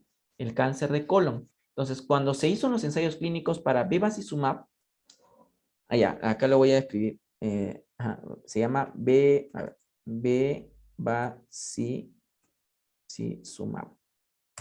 El bevacizumab. Entonces, ¿qué pasó? Les voy a contar la historia. Miren, todo es historia. Así es todo como un cuentito. en realidad, ¿qué pasa? Que en los ensayos, una de las especialidades, si alguien, bueno, yo tengo una maestría en investigación clínica. Entonces, a mí me gusta todo lo que es investigación, yo también soy médico investigador, pero hice una maestría en investigación clínica que se encarga de hacer ensayos clínicos. También hay otra maestría que es en ensayos preclínicos, que es, por ejemplo, cuando, por ejemplo, vas a estudiar en animales para saber si la fármaco se puede usar en humanos. Pero lo que yo hice es en la parte clínica. O sea, es una muy bonita maestría porque ahí aprendes cómo es que un fármaco desde su concepción va hasta su aprobación por FDA y su comercialización. De eso trata la maestría. Y cómo a través de la investigación puedes probarlo en humanos, ¿no? No es que agarro y ya le doy a mi paciente y ya, eso es un ensayo clínico, no. En realidad está muy regulado. Entonces, ¿qué pasó? Que una de las especialidades que más hace ensayos clínicos es la oncología, por ejemplo, ¿no? Si a alguien le encanta esto de la investigación clínica, un caldo de cultivo es la oncología médica, por ejemplo, ¿no? Pero, por ejemplo, en cualquier rama de la medicina se puede hacer ensayos clínicos y se gana mucho dinero, por cierto. Entonces, ¿qué pasa? Que tenían un grupo de pacientes que estaban haciendo un ensayo clínico para el tratamiento de cáncer de colon. Entonces, ¿qué pasó? Que al darle tratamiento con este fármaco, se dieron cuenta de que sí, tenían buenos resultados para el cáncer de colon, pero como la mayoría de pacientes con cáncer son adultos mayores, algunos tenían problemas de este tipo. Entonces se dieron cuenta que algunos de los pacientes mejoraban visión. Entonces, sí, pero ¿por qué estos pacientes mejoran visión? Y ahí es donde pues se dieron cuenta, ya los llamaron los oftalmólogos y dijeron, oye, ¿sabe qué? No, lo que pasa es que, y en ese entonces cuando se aprobó el bevacizumab, estamos hablando del año 90 y tantos. El OCT, que es la tomografía de coherencia óptica, recién se empezó a comercializar en el año 2005, 2006, 2007, por ahí, los mejores tomógrafos. Imagínense, o sea, la oftalmología en realidad es bastante joven. El desarrollo tecnológico del año 2000, que yo me acuerdo que el año 2004 que terminé el colegio, hasta el año que ya hice la residencia en el 2015, miren, imagínense cuántas cosas han cambiado. Entonces, se dieron cuenta que al usar bevacizumab, estos pacientes mejoraban. Entonces, a los oftalmólogos no se le ocurrió mejor idea de que, ¿por qué no aplicar bevacizumab directamente en el ojo? Entonces, ¿qué agarraron? Agarraron la ampollita y le pusieron al ojito y se dieron cuenta que la respuesta era muy buena. Entonces, estos vasos regresionaban, ¿no? Estos vasos regresionaban. Entonces, esa es la historia de cómo se descubrió el bevacizumab. A ver, y ahí no sé si alguien a ver, acá a los amigos varones o alguien, de repente alguna chica, habrá visto una película que protagonizó Anna Hathaway sobre la historia del Viagra. No sé si del amor y otras adicciones se llama. No sé quién la vio, del amor y otras adicciones. A ver, las chicas que les encantan las películas o los chicos, a ver, que por ahí tienen interés en el Viagra. Entonces, ¿quién me puede decir esa película? ¿Quién vio esa película que se llama Del amor y otras adicciones? Si no la han visto, véanla porque es muy buena, es muy buena. No los quiero spoilear, pero bueno, les voy a contar más o menos el contexto. A ver, la chica muere. No, la chica no muere. No muere. No sean spoilers. No sean spoilers. No muere. Pero es una historia de amor bien bonita, ¿eh? La verdad que sí. Tienes que estar con tu pañuelito al costado. Pero y créanme que a mí me la dejaron de tarea en la maestría, imagínense. Cuando empezamos a estudiar el tema de regulaciones éticas regulaciones éticas de la industria farmacéutica, o sea, cómo debe actuar la industria farmacéutica, y por esa razón, cuando ustedes lleguen a ser especialistas, por ejemplo, no sé, pues cuando sean residentes nomás van a empezar a gozar esto, que por ejemplo, que sí, que la cenita, que sí, doctor, recete el Xarelto, que recete la aspirina, que esto, y ya te pagaron la cena, ya te llevaron al congreso, o sea, de todo, te pagaron todo y te empieza a gustar. Entonces, y eso es porque la industria farmacéutica, como tiene tanto dinero, entonces lo puede pagar. Ya cuando eres especialista, ya te empiezan a buscar, te empiezan a acosar y todo. Más o menos de eso trata la película, pero véanla, es muy buena. Pero el contexto general, para no spoilearlos, es de que, por ejemplo, cuando se descubrió el Viagra, entonces, ¿cómo se descubrió el Viagra? Lo que pasa es que estaban tratando, por ejemplo, la hipertensión, o sea, estaban tratando a pacientes jóvenes creo que eran de hasta menos de 30, entre 15 y 30 años, con hipertensión pulmonar. Ahí está, HTP, hipertensión pulmonar, así es. Entonces se dieron cuenta que al darles Viagra, en ese tiempo no se llamaba Viagra, se llama, bueno, es el sildenafilo, les daban sildenafilo, y se dieron cuenta que pues los chicos empezaban a tener erecciones. Entonces, y esto, a alguien por ahí que dijo, ¿qué? ¿Esto provoca erecciones? Esto tiene que venderse. Empezaron a hacer el ensayo. Y fue uno de los fármacos que más rápido se aprobó. Es como más o menos así como que la vacuna del COVID que se aprobó rapidísimo. Se aprobó rapidísimo, obtuvo permiso por FDA, se empezaron a hacer en clínicos. Y en menos de medio año, el Pfizer, que es la que tiene la patente, tuvo la patente porque ahora ya lo pueden, ya hay genéricos, ya perdió la patente hace un par de años. Entonces, recuperó en menos de medio año toda la inversión de los millones que había hecho en ensayos clínicos. Entonces, más o menos es la historia con bevacizumab, ¿no? Eso es para que nunca se olviden cómo es que por ejemplo, a veces algunas curiosidades o la curiosidad del médico, cómo nos puede llevar a descubrir cosas nuevas, ¿no? Bueno, espero que no se hayan aburrido con la historia, pero está medio cómica. Vean la película, está muy buena, está muy buena. Muy bien, entonces lo que pasa es de que nosotros al inyectar bevacizumab, ahora, bevacizumab no es el único, ya tenemos ranibizumab, tenemos otros medicamentos que se llaman aflibercept, que son anticuerpos monoclonales. Nosotros inyectamos esto dentro del ojito y esto hace que regresen los vasitos. Esto es en el caso de la degeneración macular húmeda, ¿sí? Entonces miren, cómo este neovaso o cómo esta acumulación grande de drusas empiezan a desorganizar todos los fotorreceptores y al final pues el paciente pierde la visión, ¿sí? ¿Cómo se llama la película? La película se llama, a ver, lo voy a poner acá, se llama Del amor y otras adicciones. Muy buena peli, ¿eh? El protagonista es Anna Hathaway con no me acuerdo quién más. Está muy interesante, ¿eh? Es una historia de amor, es una historia bonita, pero también tiene un trastorno como para reflexionar sobre todo el campo ético, ¿no? Entonces, y eso me lo dejaron como para traer en la maestría porque ahí se van a dar cuenta y ustedes van a decir si la industria farmacéutica está actuando correctamente o no. Y ustedes me van a decir también, la próxima clase, a ver, se les voy a preguntar si alguien lo ha visto, por ejemplo, porque ahí ustedes se van a dar cuenta por qué cada año la industria farmacéutica está dando cada vez menos o por qué está empezando a regularse más el actuar de la industria farmacéutica con respecto a, por ejemplo, a las dádivas que puede dar, por ejemplo, ¿no? Muy bien, listo. Entonces, por ejemplo, cuando sangra, mira, se ve como un sangrado alrededor de la mácula, por ejemplo, esta degeneración macular sudativa y este paciente pierde visión. Tratamiento antiangiogénicos. Entonces, en las preguntas del MIR les van a decir, ¿no? El tratamiento de elección en una degeneración macular relacionada a la edad húmeda son los antiangiogénicos. Te pueden poner no sé, parínicos, te pueden poner, no sé, un montón de cosas, pero el tratamiento es VEGF, que son los anticrecimiento de factor de crecimiento endotelial vascular, ¿sí? Entonces, estos pacientes empiezan a tener escotoma central, dificultad para la lectura, empiezan a tener metamorfopsias y fotopsias. Fotopsias significa que empiezan a tener como flasheos también, ¿no? Muy bien, entonces, ¿alguna pregunta con respecto a la degeneración macular relacionada a la edad? Entonces, es una enfermedad que sí es importante porque existe. En tu paciente viejito que le vas a pasar visita en medicina interna, lo puede tener. Entonces, siempre pregúntale, señor, ¿y cómo va la visión? No, doctor, siento que me ha bajado. Puede ser que sea catarata o también puede ser que sea esto, ¿no? Entonces, consúltale, mándale una consulta al oftalmólogo. Acuérdense siempre de preguntarle al paciente cómo ve. De nada te va a servir que el paciente salga vivo si no ve, ¿sí? Porque mucho al paciente adulto mayor le importa su calidad de vida, ¿sí? Muy bien, ¿alguna pregunta? ¿Cuál de los dos tipos tiene mejor pronóstico visual? En realidad, dependiendo del estadio.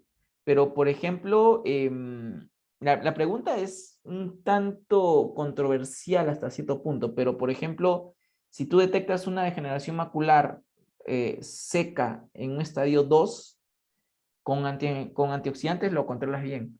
Ahora, si tú encuentras una degeneración macular hasta antes de la época de los anti-VEGF, el pronóstico era, yo te diría, no, mejor le va a las secas, pero ya con el desarrollo de los VEGF, e inclusive en algunos casos, hasta va mejor inclusive las húmedas cuando son tratadas adecuadamente. O sea, es muy relativo la respuesta, en realidad.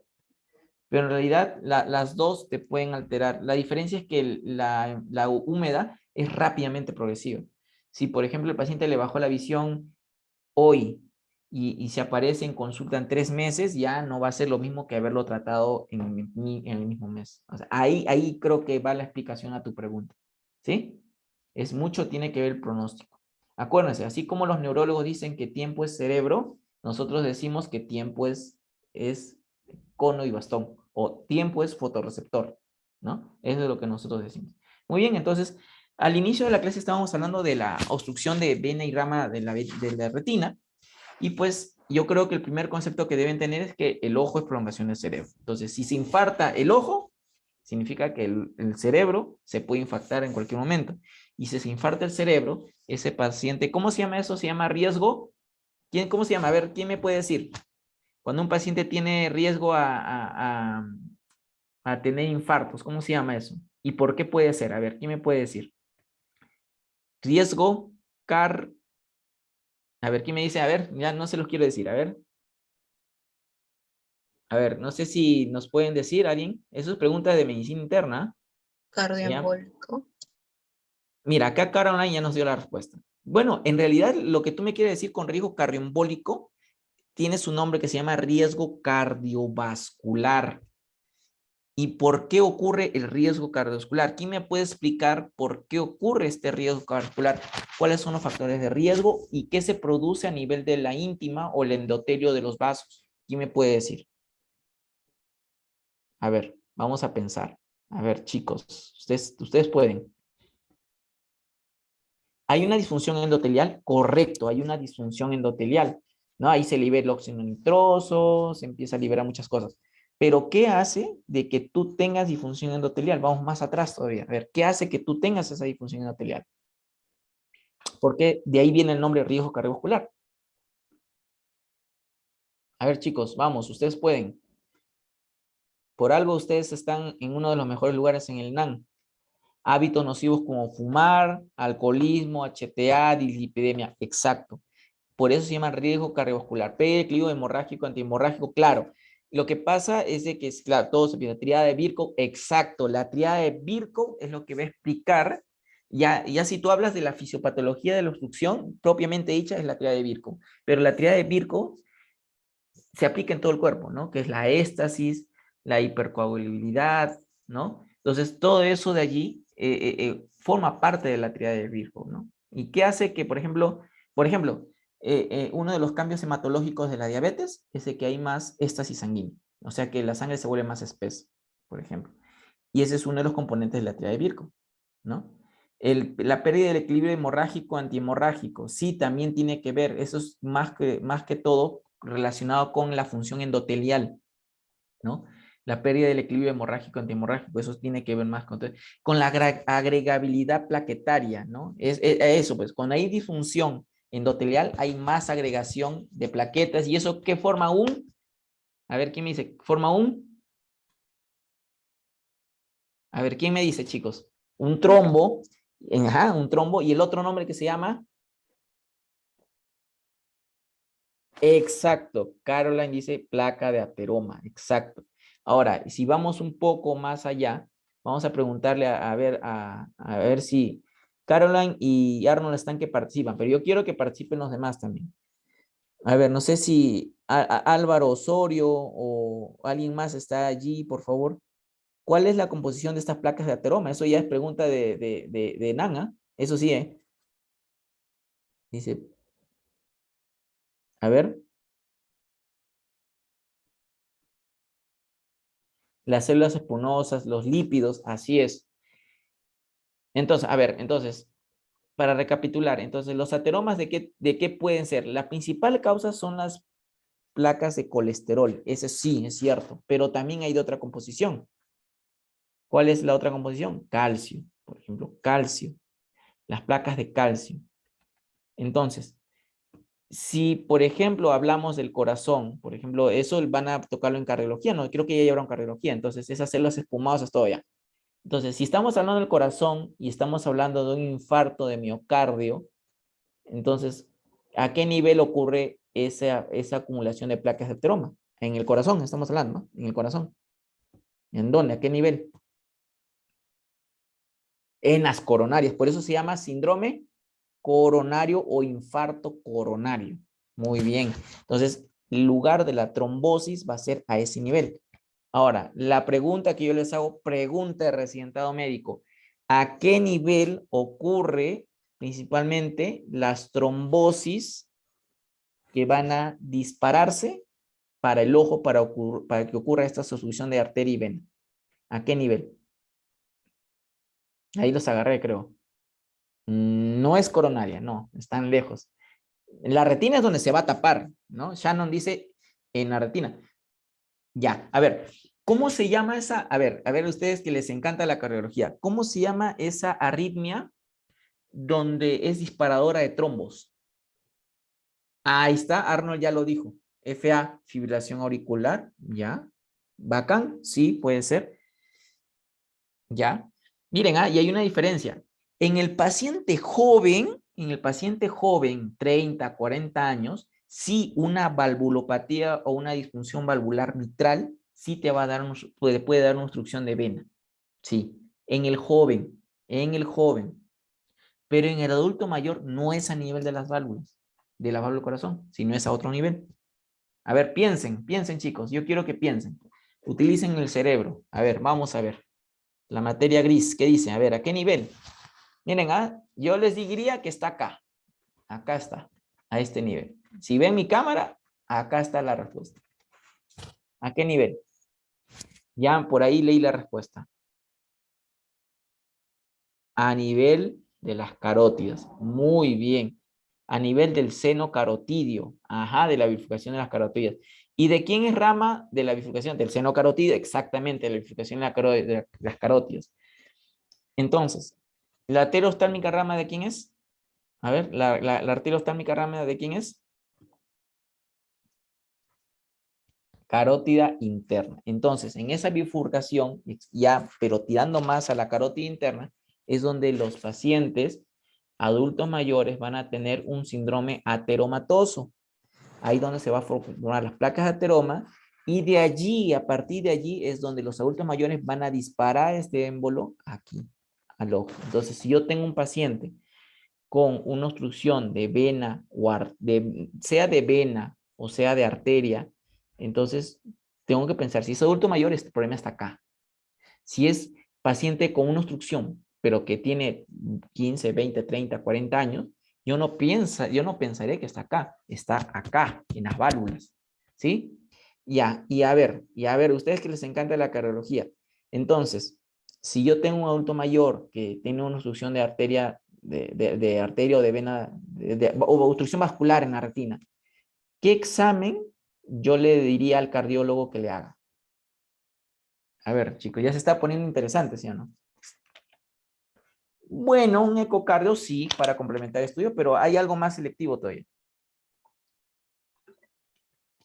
Una angioresonancia.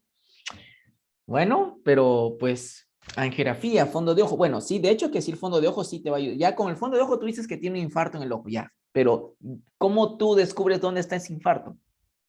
Una angiografía con contraste. Ya. Lo que se hace es un ecodoppler, un ecodoppler carotidio. Entonces, lo que va a hacer el cardiólogo es hacerle un ecodoppler carotidio aquí. Y ahí se va a dar cuenta que está el ateroma bailando. Y te va a decir, carótida con 70% de oclusión, 50, 60 y ahí. Entonces, la respuesta es un ecodoppler carotidio. ¿Sí? Ya después, por ejemplo, si es joven, ahí sí, bien ameritado. Si estoy sospechando de una valvulopatía, entonces sí, tiene que ser un ecocardio de arranque. De hecho, que el cardiólogo va a tratar de averiguar si hay arritmia, le va a hacer su EKG, le va a hacer su Doppler, le va a hacer de todo. Pero yo como oftalmólogo, yo ya estoy sospechando que a nivel del problema es a nivel de la carótida interna, a nivel del seno carotidio. Entonces, si este paciente ya tiene una oclusión del 70-80% de la carótida, ¿qué creen que le va a pasar ya? Lo más bonito que le puede pasar es que se le infarte el ojo, pero ¿qué es lo peor que le puede pasar? A ver, respuestas, muchachos. Respuestas. Bien, son preguntas así de ENAM. Así viene el ENAM. El ENAM viene así. El ENAM no es tan difícil, chicos, no es tan difícil. El problema es el de residencia. Ese sí viene con trampas y sí viene bien, bien bacán. Entonces, a ver, ¿qué es lo peor que le puede pasar? A ver, la pregunta es, tú tienes ya un paciente que tiene una obstrucción del 70-80% de la carótida interna. Lo más bueno que le puede pasar al paciente es que se le obstruya la vena central del retina o que se le obstruya el ojo. Pero ¿qué es lo peor que le puede pasar? ¿Qué es lo peor que podría suceder?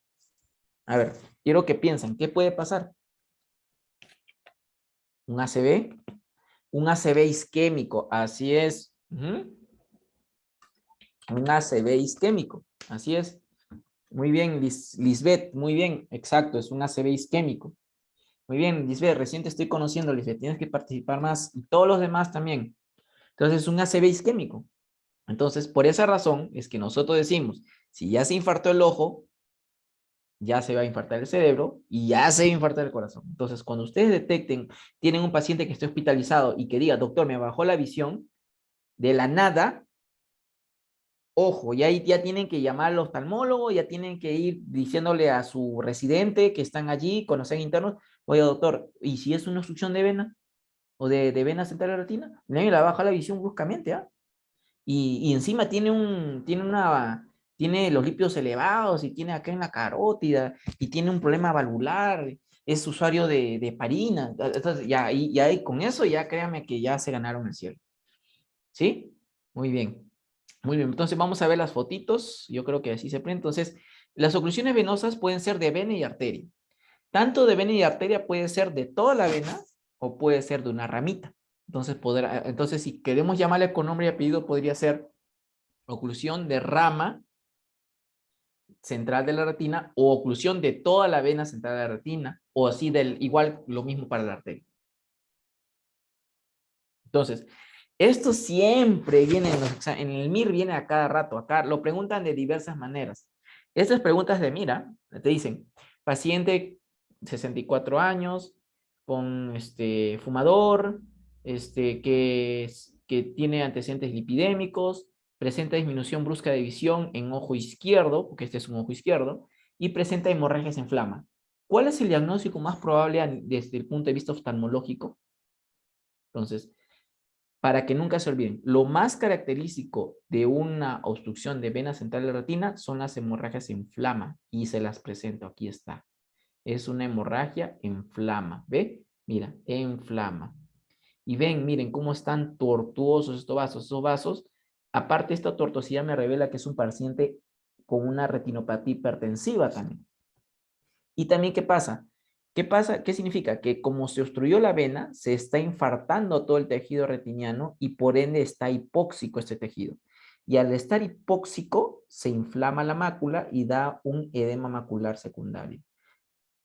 Entonces, si este paciente puede tener, pues el infarto puede ser de dos tipos. Puede ser una obstrucción no isquémica e isquémica. Así están en la literatura. ¿Qué significa no isquémica? Cuando el pedazo de retina, o sea, ¿qué pasó? Que de repente se tapó y se tapó demasiado y ya no, y se isquemizó mucho. Eso sería una isquémica, o sea, gran parte del territorio de la retina está muy isquémico. Ese sería isquémico. Pero ¿qué pasa? Que a veces se ocluye y no pasa mucho tiempo y se desocluye rápido y se reperfunde. Entonces, tuvo su infarto, sí, pero se reperfundió. Es como las anginas, muy parecido.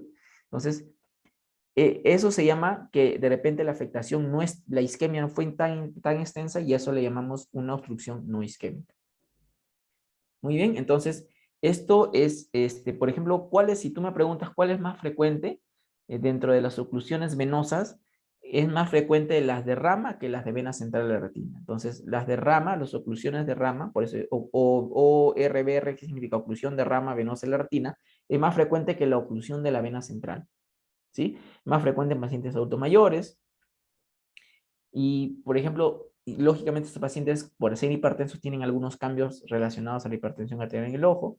Tiene que ver, como dijo el colega, con la hipercoagulabilidad, con los cambios degenerativos en la pared de las venas, los cruces arteriovenosos.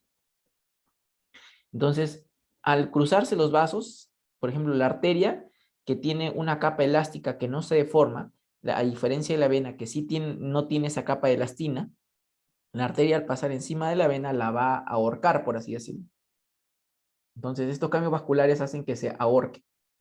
Y por ende, se va a obstruir la vena. Entonces, los factores de riesgo, como cualquier infarto, lo mismo. Hipertensión, dislipidemia, diabetes, puede ser problema también hematológico, e inclusive las obstrucciones. Yo me acuerdo mucho una colega, me acuerdo mucho, ¿cuántos años tendría mi coleguita en ese entonces? Una colega recién estaba haciendo serum, tenía 29, 28 años, y era una colega que estaba haciendo su serum allá en la sierra, y yo me acuerdo que yo me acuerdo que cuando yo estaba en quinto año de medicina, ella estaba en segundo año de medicina, algo así. Entonces yo la conocí allí, y como yo formaba parte de la Sociedad Científica de Estudiantes de Medicina de allá, yo fui presidente y ella creo que fue de la mesa directiva, me acuerdo. Entonces, y la conocí, y cuando yo hacía residencia, ella me llama un día y me dice, oye, ¿sabes qué? Fernando me ha bajado la visión en un ojo. Y yo me acuerdo que era R2, creo. Y le digo, ¿y dónde estás? No, estoy allá en la sierra. Me dice, "Pucha, y no puedo venir porque el carro no viene hace como cada 2 días, pasa el carro". Y digo, amiga, ¿te ha bajado la visión? ¿Cómo fue la pérdida de visión? Y le empecé a preguntar, a preguntar, a preguntar. Entonces le dije, ¿sabes qué? Te me vienes, te me vienes, te me vienes, te me vienes. Y así que la colega agarró y se vino como pudo. Entonces, yo decía, pero es joven, ¿qué? Y cuando le vi, o sea, yo pensaba que era un desprendimiento de retina, algo así. Entonces, pero cuando le hago el fondo de ojo, era una oclusión de vena central de retina. Y decía, pero joven, ¿qué puede ser? ¿Qué puede ser? ¿Por qué se le obstruyó la vena? Y le mandé exámenes, hemograma, tiempo de coagulación, tiempo de sangría, todo bien. Le mandé todo, hemograma, todo. Entonces, le mandé también inclusive el factor reumatoideo, PSG, BCR, todo.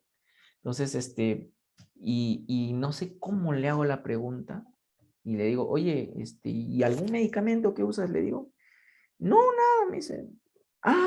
Sí, sí, yo uso anticonceptivos, ¿cómo se llama? Inyectables. Y era eso. Pues lamentablemente ese fue su factor de riesgo. Pero sí, ella tenía el factor de riesgo, porque como era un poco gordita, estaba mal alimentándose, estaba en altura, no dormía bien, entonces, y estaba también preparándose para la residencia, entonces todo eso hizo que pues se descuidara de su nutrición en primer lugar, uno, porque en el serum uno come mal. Me acuerdo mucho que mi cena era ginomen o arroz con papa, porque ni siquiera había huevo, porque tú le decías, señora, véndeme, por favor. No hay nada, si tú le pagas, no te querían vender. Entonces, comíamos así eso, pues. Entonces, ¿cuántos años tenía? Tenía 27, 28 años. Entonces, yo me acuerdo mucho que eso es lo que le pasó a mi colega, pero no es porque que a todas las pacientes o sea, y eso va para las chicas, de repente que no quieren usar sus anticonceptivos, que no está mal, pero pasó. ¿Pero por qué pasó? Porque tenía factores de riesgo. Empezó a nutrirse mal, tenía también control, los lípidos estaban elevados, sí estaban elevados. Entonces, ese fue el problema, que ella tenía factores de riesgo, estrés, malas noches, no comía bien. Entonces, para que vean, ¿no? Que sí es un factor de riesgo. Si ustedes me preguntan, ¿en qué porcentaje de pacientes que usan anticonceptivos ocurre eso? Ocurre en el 1%. O sea, pues es raro, raro, raro, raro de raro. Entonces, es un ejemplo en un paciente joven. Pues en los pacientes jóvenes siempre tienes que preguntarle, siempre la enfermedad va a estar ligada a lo que hace. Siempre, siempre pregunten eso, ¿sí? Muy bien. A ver, vamos a seguir. Entonces, pregunta de examen siempre, ¿no? Que las hemorragias se inflaman. Pero también hay una obstrucción solamente de la ramita, mira. Por ejemplo, acá no hay infarto, no hay infarto, no hay infarto, y acá sí hay infarto, ¿no? Entonces, aquí sí hay una zona de infarto porque se ocluyó la ramita, ¿sí? Entonces, el paciente también manifiesta pérdida de visión súbita. ¿Ve? Acá también está la hemorragia en flama, ¿no? En flama o llama también. Hay también cambios relacionados a la hipertensión. Mira esta tortuosidad, este encruzamiento de la... Miren, ¿yo cómo puedo saber cuál es arteria y cuál es vena? La arteria generalmente va a chancar a la vena, ¿ve? Entonces, esta será arteria porque es más brillante y este es el famoso hilo de cobre, ¿ya? Porque está aquí esclerótico el vaso. Entonces, eso se llama hilo de cobre. Y eso se llama, y acá está la vena. Mira cómo la chanca, ¿ve? Cómo la presiona y corta el flujo, ¿no? Y eso es lo que ocasiona los infartos, ¿ve? Y cómo en angiografía se puede ver, ¿no? Cómo va tapando de cierta manera el paso. ¿Y esto qué va a hacer? Que empiece y así empieza, la isquemia hace que empiecen a crecer neovasos, ¿no? Y por esa razón es que en estos pacientes cuando empiezan a hacer, por ejemplo, empiezan a hacer isquemia grande, se empieza a neovascularizar, se empiezan a comportar como un diabético, empiezan a hacer una retinopatía proliferativa no diabética, así nosotros llamamos. Y en estos pacientes con oclusiones, cuando tú no le das tratamiento, y si es una isquémica grande, en 90 días te va a dar un glaucoma neovascular. Por eso es que nosotros le decimos que las obstrucciones de rama venosas, o perdón, las obstrucciones de vena central de la retina, es el famoso glaucoma de los 90 días. Es un término oftalmológico en lo que nosotros usamos. ¿Sí? Miren, se empiezan a formar anastomosis anómalas tratando de compensar la isquemia. Y así como hay de vena, también hay obstrucción de arteria. Pero el problema es que la obstrucción de arteria, en realidad la obstrucción de arteria es algo muy controversial porque si se tapa la arteria, así se va la visión, así de inmediato. Si queda la vena, como se puede reperfundir de una u otra manera, pero la arteria si se tapa, pues no hay mucho que hacer en realidad. Entonces, cuando a un paciente se le ocluye la arteria, la rama arterial, es peligrosísimo. Inmediatamente lo tienes que mandar. Inclusive hay estudios que han revelado que hay un 70% de relación entre stroke isquémico y obstrucción de arteria central de la retina. De repente el paciente viene caminando, bien normal, pero ya cuando le hacen les hacen resonancia o tomografía, descubren que hay un grado de isquemia muy pequeñito, ¿sí? En realidad es una emergencia oftalmológica, y ahorita vamos a ver por qué a veces no se puede hacer mucho. ¿Ya? En realidad es una entidad rara, 1.9 por cada 100.000 habitantes, es más frecuente en hombres que en mujeres. Cuando afecta, dependiendo, a veces se atora el émbolo y si se queda ahí perenne, ya se ocluyó y se isquemiza. Pero si a veces se reperfunde, pues el pronóstico puede mejorar. Cuando bilaterales, 1 o 2% de casos, es muy raro que sea bilateral. Generalmente las oclusiones tienden a ser unilaterales. Ve bien raro que tengas una oclusión bilateral. Son casos rarísimos, la verdad. Yo también he visto pocos, la verdad. Entonces, por ejemplo, cuando tienes un paciente con una oclusión de arteria central de la retina, tienes un OR, un odds ratio de 1.78 de tener un stroke o un SB y de 2 de riesgo relativo de OR de tener un infarto. Entonces, la doctora ayer les habló que por detrás del ojo empiezan a insertarse unas arterias. Esas son las arterias ciliares largas y cortas posteriores, que son ramas también de la carótida interna. Y también de la arteria carótida interna viene la oftálmica, y de la oftálmica da una ramita y da una ramita que se llama arteria central de la retina. Y esta arteria central de la retina entra en el nervio más o menos 1 centímetro antes de llegar al ojo, se mete y aquí es donde va a emerger y formar las arcadas vasculares. Entonces se van a formar émbolos, trombos, espasmos vasculares. También, por ejemplo, en el caso de espasmos vasculares, es frecuente en pacientes cocainómanos, por ejemplo, pacientes que usan cocaína o que usan fármacos, son farmacodependientes de alguna droga, pueden hacer espasmos vasculares, ¿no? Problemas hematológicos de hipercoagulabilidad también puede dar problemas, ¿no? Ahora, por ejemplo, si tienes un paciente con una obstrucción de arteria central de la retina, ¿cuánto tiempo tienes para que no quede secuela? 97 minutos. Pero pues que llegue un paciente y lo detecte, hasta que llamen al oftalmólogo, hasta que hasta que el internista se dé cuenta que es una obstrucción de arteria central.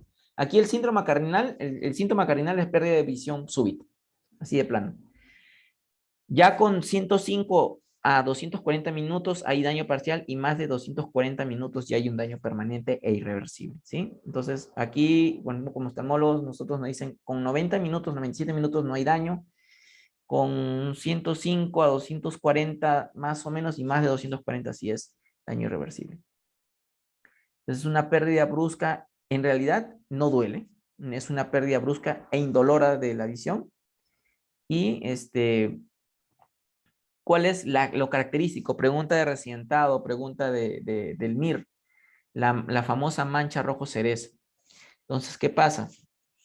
¿Por qué se llama así mancha rojo cereza? Porque, ¿qué pasa? Al hacer isquemia, al ocluirse la vena, al ocluirse la arteria, perdón, la arteria, entonces todo el tejido retiniano se va a volver pálido, pero va a tener una mancha hiperpigmentada. Y esto se debe, uno, a los pigmentos maculares y dos, a que justamente aquí está la depresión foveal y te transluce la coroides. Aquí lo que se ha infartado es la arteria central de la retina, no la coroides. Por eso es que te permite o transluce, como esta parte de la fobia es una parte delgada de la retina, te transluce lo que hay detrás. Entonces, pregunta de reaccidentado. ¿La mancha rojo cereza en qué enfermedad la ves? Y esa pregunta de examen que les puedo preguntar en la obstrucción de arteria central de la retina. ¿Ya? ¿Alguna pregunta hasta aquí?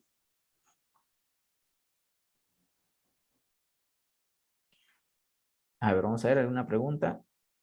Bueno, miren, y acá está, miren, acá en vivo y en directo, acá está un ejemplo de cómo se excluye el ateroma, por ejemplo, ¿no? Como el ateroma, hay un ateroma, en este caso se llama, esto de acá, que principalmente está compuesto por colesterol, se llama placa de Hollenhorst. La placa de Hollenhorst ocluye el recorrido arterial y provoca isquemia, ¿ya? Eso se llama, en el ojo se llama placa de Hollenhorst. Es una placa de colesterol. También pueden haber placas de calcio. Es menos frecuente encontrarlas, pero también pueden haber.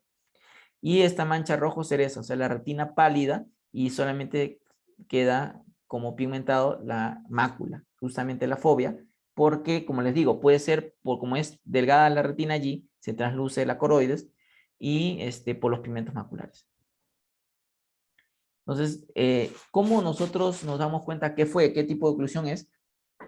Porque tenemos que realizar una angiografía, y la angiografía tú la vas a ver, ahí vas a ver a qué nivel ha sido la oclusión, y en el tiempo sobre todo, ¿no? Tú dices, ¿no? En el segundo 12 está llenado arterial, va bien, o dices, no, hay retraso en el llenado arterial. Entonces, la angiografía nos permite mucho saber cómo se vasculariza la retina, ¿no? Porque es un examen dinámico en realidad. Y bueno, el abordaje de ellos es también ver qué es lo que ocasionó. Definitivamente ver qué es lo que ocasionó el infarto, porque si se infartó el ojo, se puede infartar el cerebro en cualquier momento. Y con respecto al ojo, el tratamiento en realidad es muy pobre. En realidad el tratamiento, el pronóstico no es tan bueno. Se ha descrito, por ejemplo, masajes oculares, se ha descrito inhalar CO2, o sea, una bolsa, empezar a inhalar, exhalar. Se ha descrito hacer paracentesis en el ojo, se ha descrito usar alteplase, RTPA, no sé si han escuchado, pues, la trombolisis, también se ha descrito, pero no ha habido buenos resultados. Ha habido ensayos clínicos, el estudio Eagle, así se llama, o Águila en inglés, el estudio Eagle, justamente se encargaba de ver si el alteplase funcionaba en esos pacientes y la verdad el resultado ha sido que entre ponerle y no ponerle el resultado fue el mismo. La verdad que no fueron tan alentadores los resultados. ¿Sí? ¿Hasta aquí alguna pregunta ya para tocar el último tema que ya es el cierre? ¿Hasta acá alguna pregunta, chicos?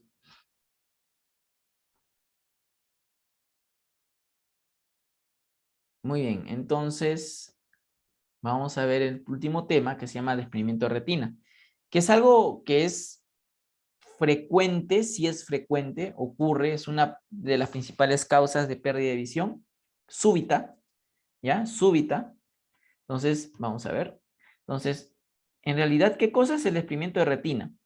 El desprendimiento de retina es la separación del EPR de la neorretina. Por esa razón es que nosotros clasificamos así la retina. Entonces, a ver si tengo alguna foto. Ay, caramba, no la tengo. A ver. No les di la clase de en biología, pero quiero enseñarles una foto.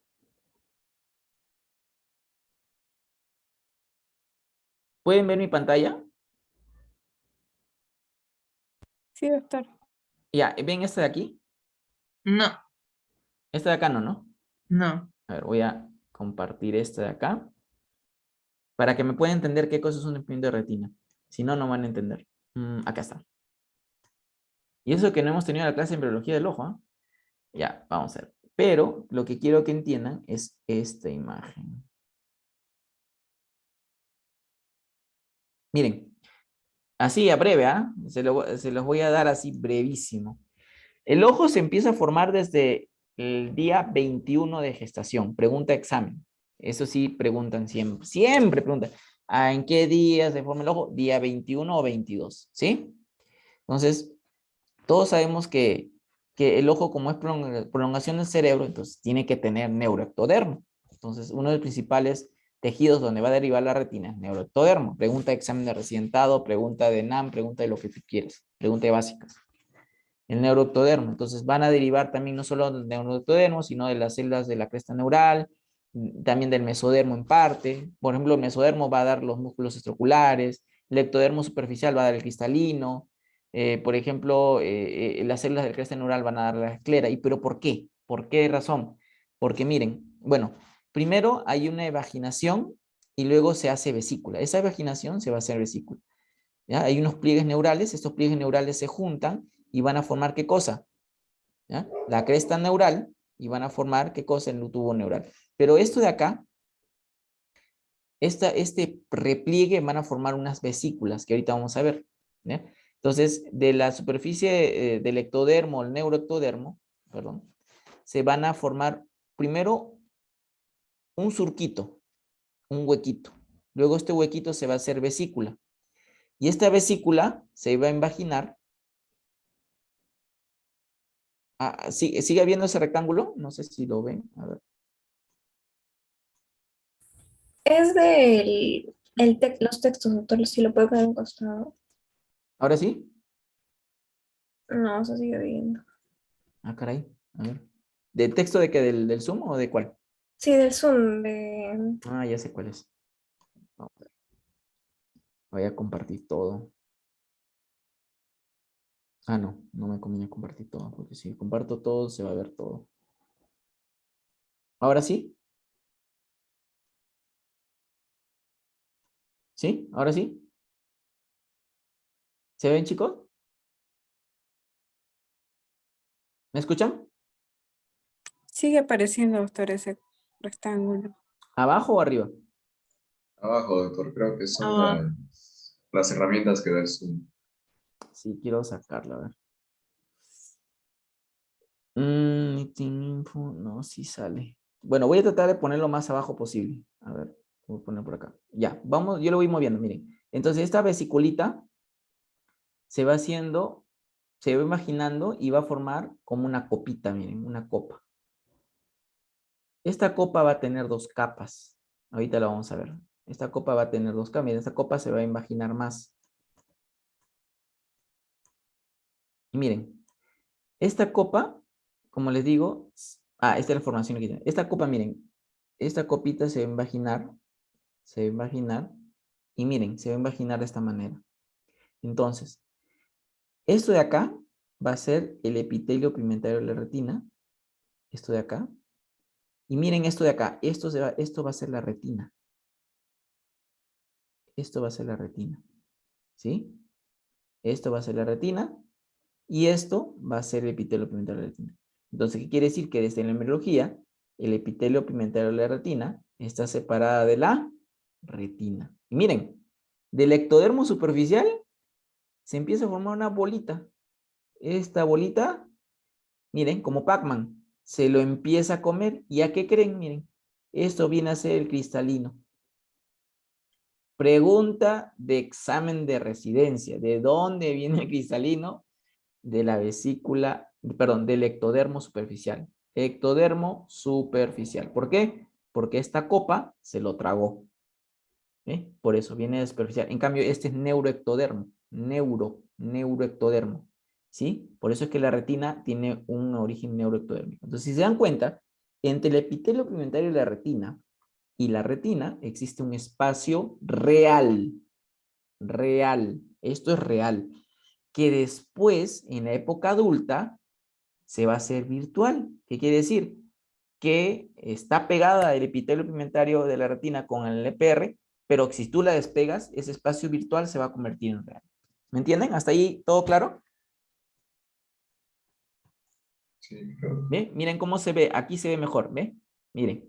Eso se llama copa óptica. La copa óptica. Esta copa óptica se va a imaginar y va a dar origen a unas células retinianas que van a dar origen a las 9 capas, por eso se llama,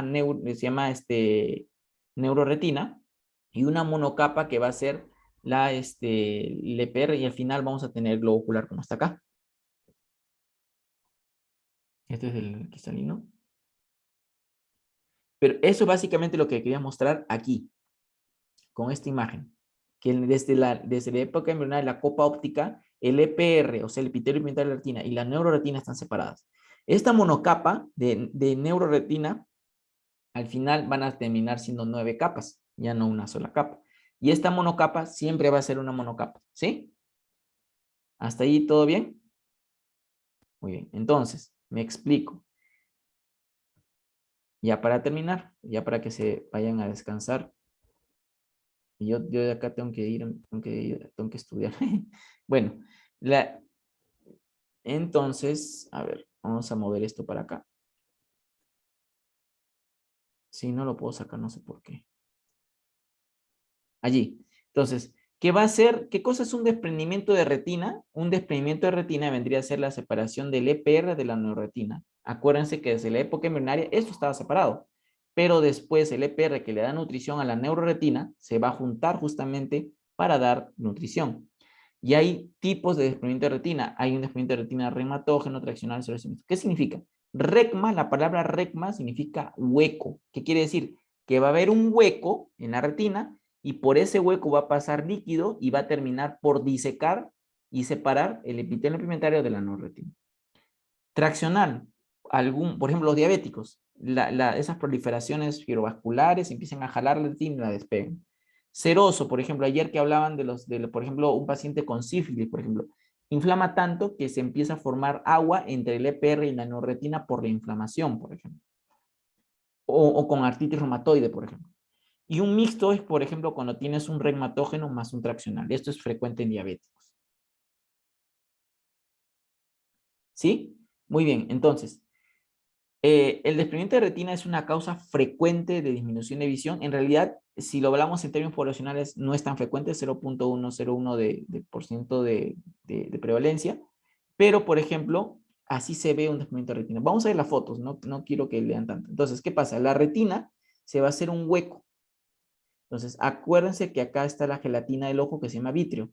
Entonces, este vitrio está pegado a la retina. A veces es tanto. No sé si pueden ver me pueden ver a mí antes de explicarles. ¿Me ven?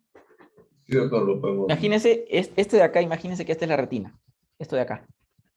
Entonces, ¿qué pasa? Este es el vitrio y esta es la retina. Entonces, están pegados. Yo les dije que están pegados, es normal. Pero a veces pasa que lo normal es que con la edad este vitrio se despegue de la retina y la deje allí la retina y el vitrio se sale. Y eso se llama desprendimiento vitrio o DVP, desprendimiento vitrio posterior. Entonces, ¿qué pasa? En algunos pacientes, esta unión está tan fuerte que hace esto, miren. Lo jala, lo peñizca y le hace un hueco. Entonces, eso es lo que pasa con un desprendimiento de retina reumatógeno, que es esto de acá. Lo jaló, lo peñiscó y le hizo un hueco. Y como este vitrio con la edad se vuelve más licuado, más agua, el agua empieza a pasar de acá de la cavidad vítrea, se empieza a pasar aquí este espacio que se llama espacio subretiniano. El espacio subretiniano es el espacio que está entre el epitelio pigmentario de la retina y la retina y la empieza a despegar. ¿Sí? Y por eso da esa imagen. Ahí cae. esa imagen así abolsada. Ahorita vamos a ver otras fotos que con eso... Y ocasiona, por ejemplo, estos desgarros. Esto nosotros llamamos desgarros en herradura, ¿ve? Se ve como una herradura de un caballo. Entonces, esto de acá, por aquí se empieza a meter el líquido del vitrio y empieza por disecar la retina, ¿sí? ¿Ven? Acá hay un hueco y por acá se empieza a meter el agua. Y el paciente empieza a tener una pérdida de visión. Miren, ¿ve? Mira, acá está la retina flotando, ¿ve? Qué tan delgadita es la retina. Acá están las 9 capas de la retina. Y miren cómo está acá del vitrio, el líquido se fue pasando por acá. Esta es una foto de un desgarro retinal gigante, por ejemplo. ¿Ven? Miren, acá está la retina como si fuera un plano. Y, por ejemplo, si hay agujeritos, entonces entra por aquí el agua y termina por despegar la retina, ¿sí? Entonces, este gel vítreo, que es como una gelatina, cuando uno nace, se va descuajando con la edad. Y ese descuaje con la edad empieza a formar grumitos. Y esos grumitos son esas telarañitas que uno ve cuando mira. No sé si alguno de ustedes ha tenido esa como que mosquita que vuela, que, oye, ¿sabes qué? Siento como que se flota, que va arriba, va abajo. Cuando yo muevo mi ojo, se mueve. Eso se llaman miodesopsias. Mio significa mosca, o también llamada mosca volante, miodesopsia. Entonces, justamente, ¿qué significa? Que tú estás envejeciendo, o estamos envejeciendo, y que el vitrio se está descuajando, ya no va a ser tan gel, y que se van formando esos grumitos, y esos grumitos en realidad son un acúmulo de células, y esas células son las que están flotando y la que tú ves. Sobre todo cuando ves a fondos blancos. Hagan la prueba, los que tienen eso, miren al cielo, cuando está despejado al cielo, al celeste, o al blanco, y se van a dar cuenta que lo van a ver más notorio. No sé si alguno de ustedes ha tenido esas arañitas o moscas volantes. Por el chat, no sé si me pueden decir cuántas personas tienen eso de allí.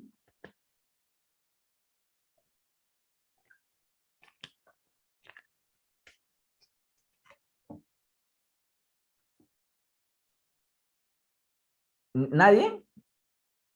¿Nadie seguros? Y siempre había en la clase alguien que lo tenía. Pero bueno, de repente son todavía muy niñitos todavía.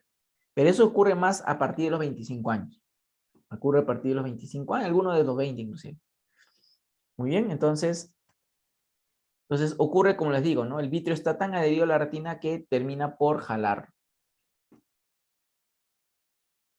Sí, pues todos son muy niños, la generación de cristal. ¿Qué podemos hacer?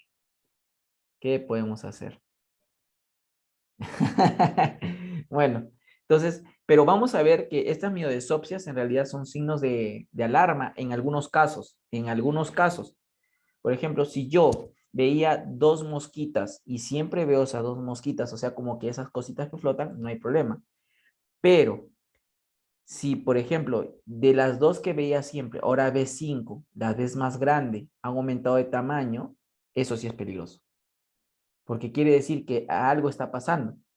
¿Sí? Ahorita vamos a ver los signos de peligro o signos premonitorios de un desprendimiento de retina. Porque esto sí avisa. ¿Sí? Claro, no solo cuando miro el sol. Sí, eso es lo que te decía. Cuando miras al cielo, sobre todo, es donde vas a poder ver eso, ¿no? Y eso es un motivo frecuente de consulta. Es lo que también ayer decía la doctora de las moscas volantes, eso, que cuando se inflama el vitrio también da esa imagen.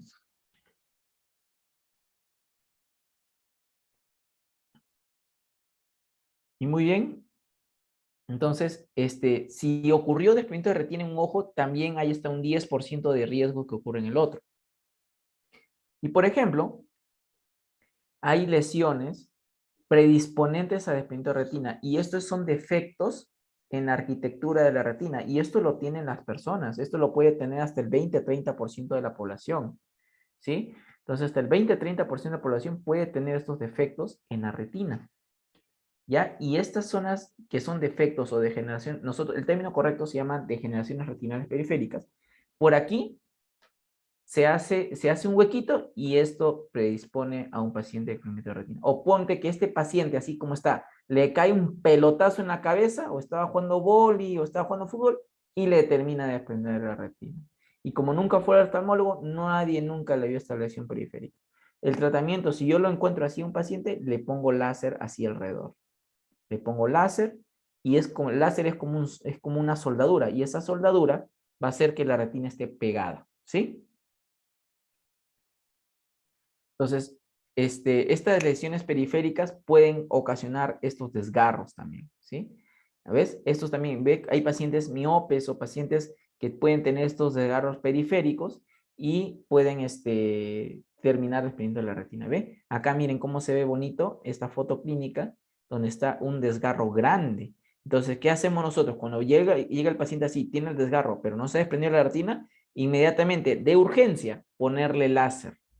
Yo me acuerdo mucho que, bueno, no voy a decir el nombre, pero sí uno de sus compañeros, ya ahorita ya debe estar haciendo residencia, fue una de mis primeras promociones. Fue el 2019 empecé a dictar clases en la UPU. Y pues a él le gustaba mucho la oftalmología, y bueno, pues, y un día me dice, oiga, doctor, mi papá, me acuerdo mucho de su clase, y mi papá me contó que empezó a ver moscas y que empezaron a ser más grandes, empezó a ver flashazos como de colores, como relampagueos, así como el coyote cuando se golpea la cabeza empezó a ver estrellitas, pero todavía no le ha bajado la visión. ¿Qué hago, doctor? Entonces, cuando él me cuenta eso, le digo, inmediatamente me lo traes. Tráemelo mañana, te veo en la clínica y lo veo. Así que le hago fondo de ojo y encontré así algo igualito que esto. Igualito. Le dije, ¿sabes qué? Hay que poner el láser ahorita, le dije, porque si tú no le pones el láser a esto se va a despegar la retina y ahí sí lo voy a tener que operar. Bueno, en ese entonces no estaba haciendo retina, así que tuve que llevarlo con un retinólogo. ¿No? Ahora yo podría tratar esto ya lo puedo tratar yo. Miren, ve cómo se ve un desgarro, ¿ve? Otro desgarro, ¿ven? ¿Cómo está el desgarro? ¿Ven? ¿Cómo están los vasos sanguíneos? ¿Ven? Acá están los vasos sanguíneos de la retina, están los vasos. ¿Y cuáles son los síntomas premonitorios? Fotopsias, o sea, visión de, así como lucecitas.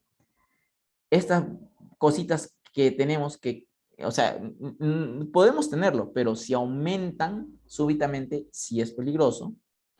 Que, por ejemplo, el paciente empieza a tener defectos en el campo visual, así como un telón también.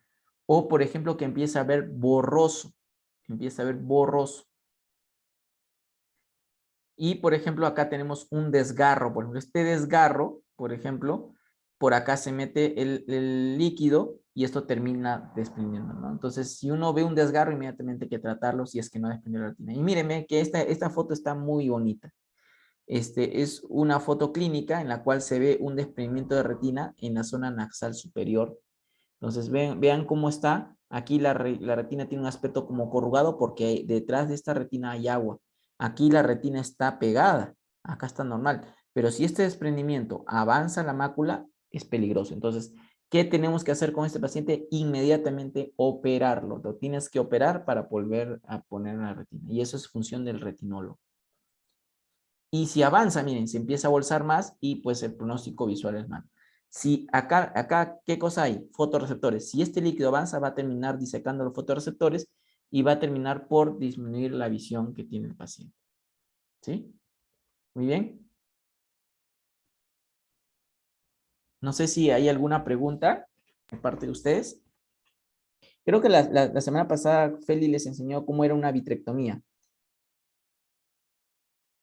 Dice, ¿por qué? Dice, ¿por qué Los Ángeles? Porque no tienen visión. No tienen visión. Está buena esa no la sabía. Pero, porque no tienen a visión. Pues, ya entendí. Pero, a ver, la semana pasada yo les enseñé, no sé si les enseñé, una vitrectomía. Una vitrectomía es como una cirugía laparoscópica. Y, a ver, creo que tengo un videito por acá, algo rápido nomás. Ay, creo que acá está. A ver, permítame. Sobre un desprendimiento de retina, creo que es. Sí. Acá voy a mostrarles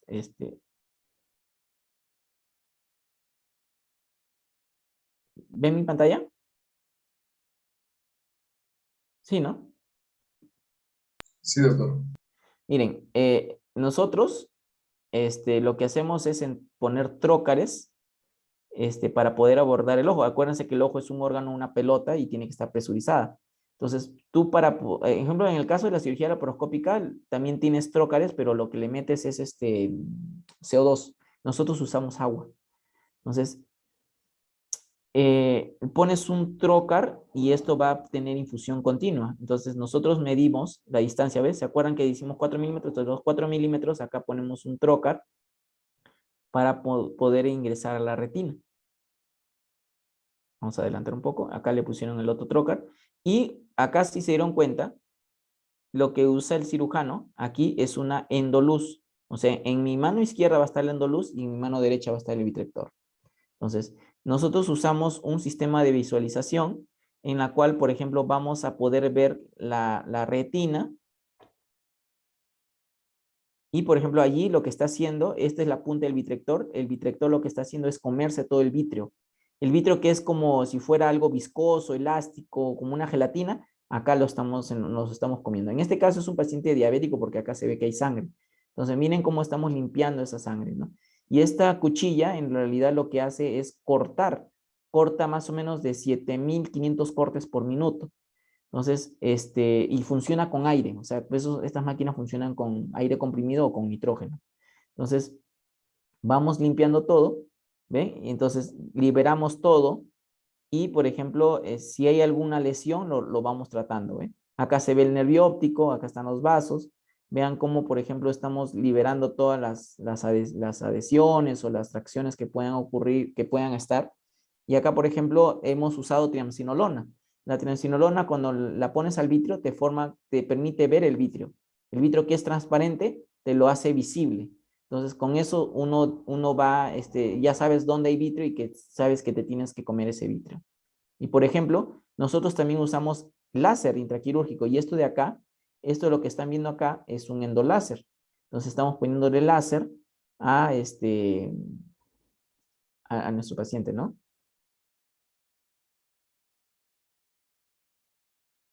Ahí sigue el endoláser. Y, por ejemplo, ahí se está tratando de comer toda la sangre, ¿no? Y pones láser en todo lo que... y ahí se ve las estructuras intraoculares claramente. Se ve hasta la base del vitrio, se ve todo, hasta la hora serrata se puede ver. Y luego ya, pues, ve, acá también está tratando de vitrectomizar. Por ejemplo, aquí está la hora serrata. Está tratando de sacar toda la sangre posible, ¿no? Y acá están indentando. ¿Qué quiere decir indentando? El ayudante está apretando para que se pueda ver la base del vitrio y acá puedas comerte eso, ¿no? Muy bien.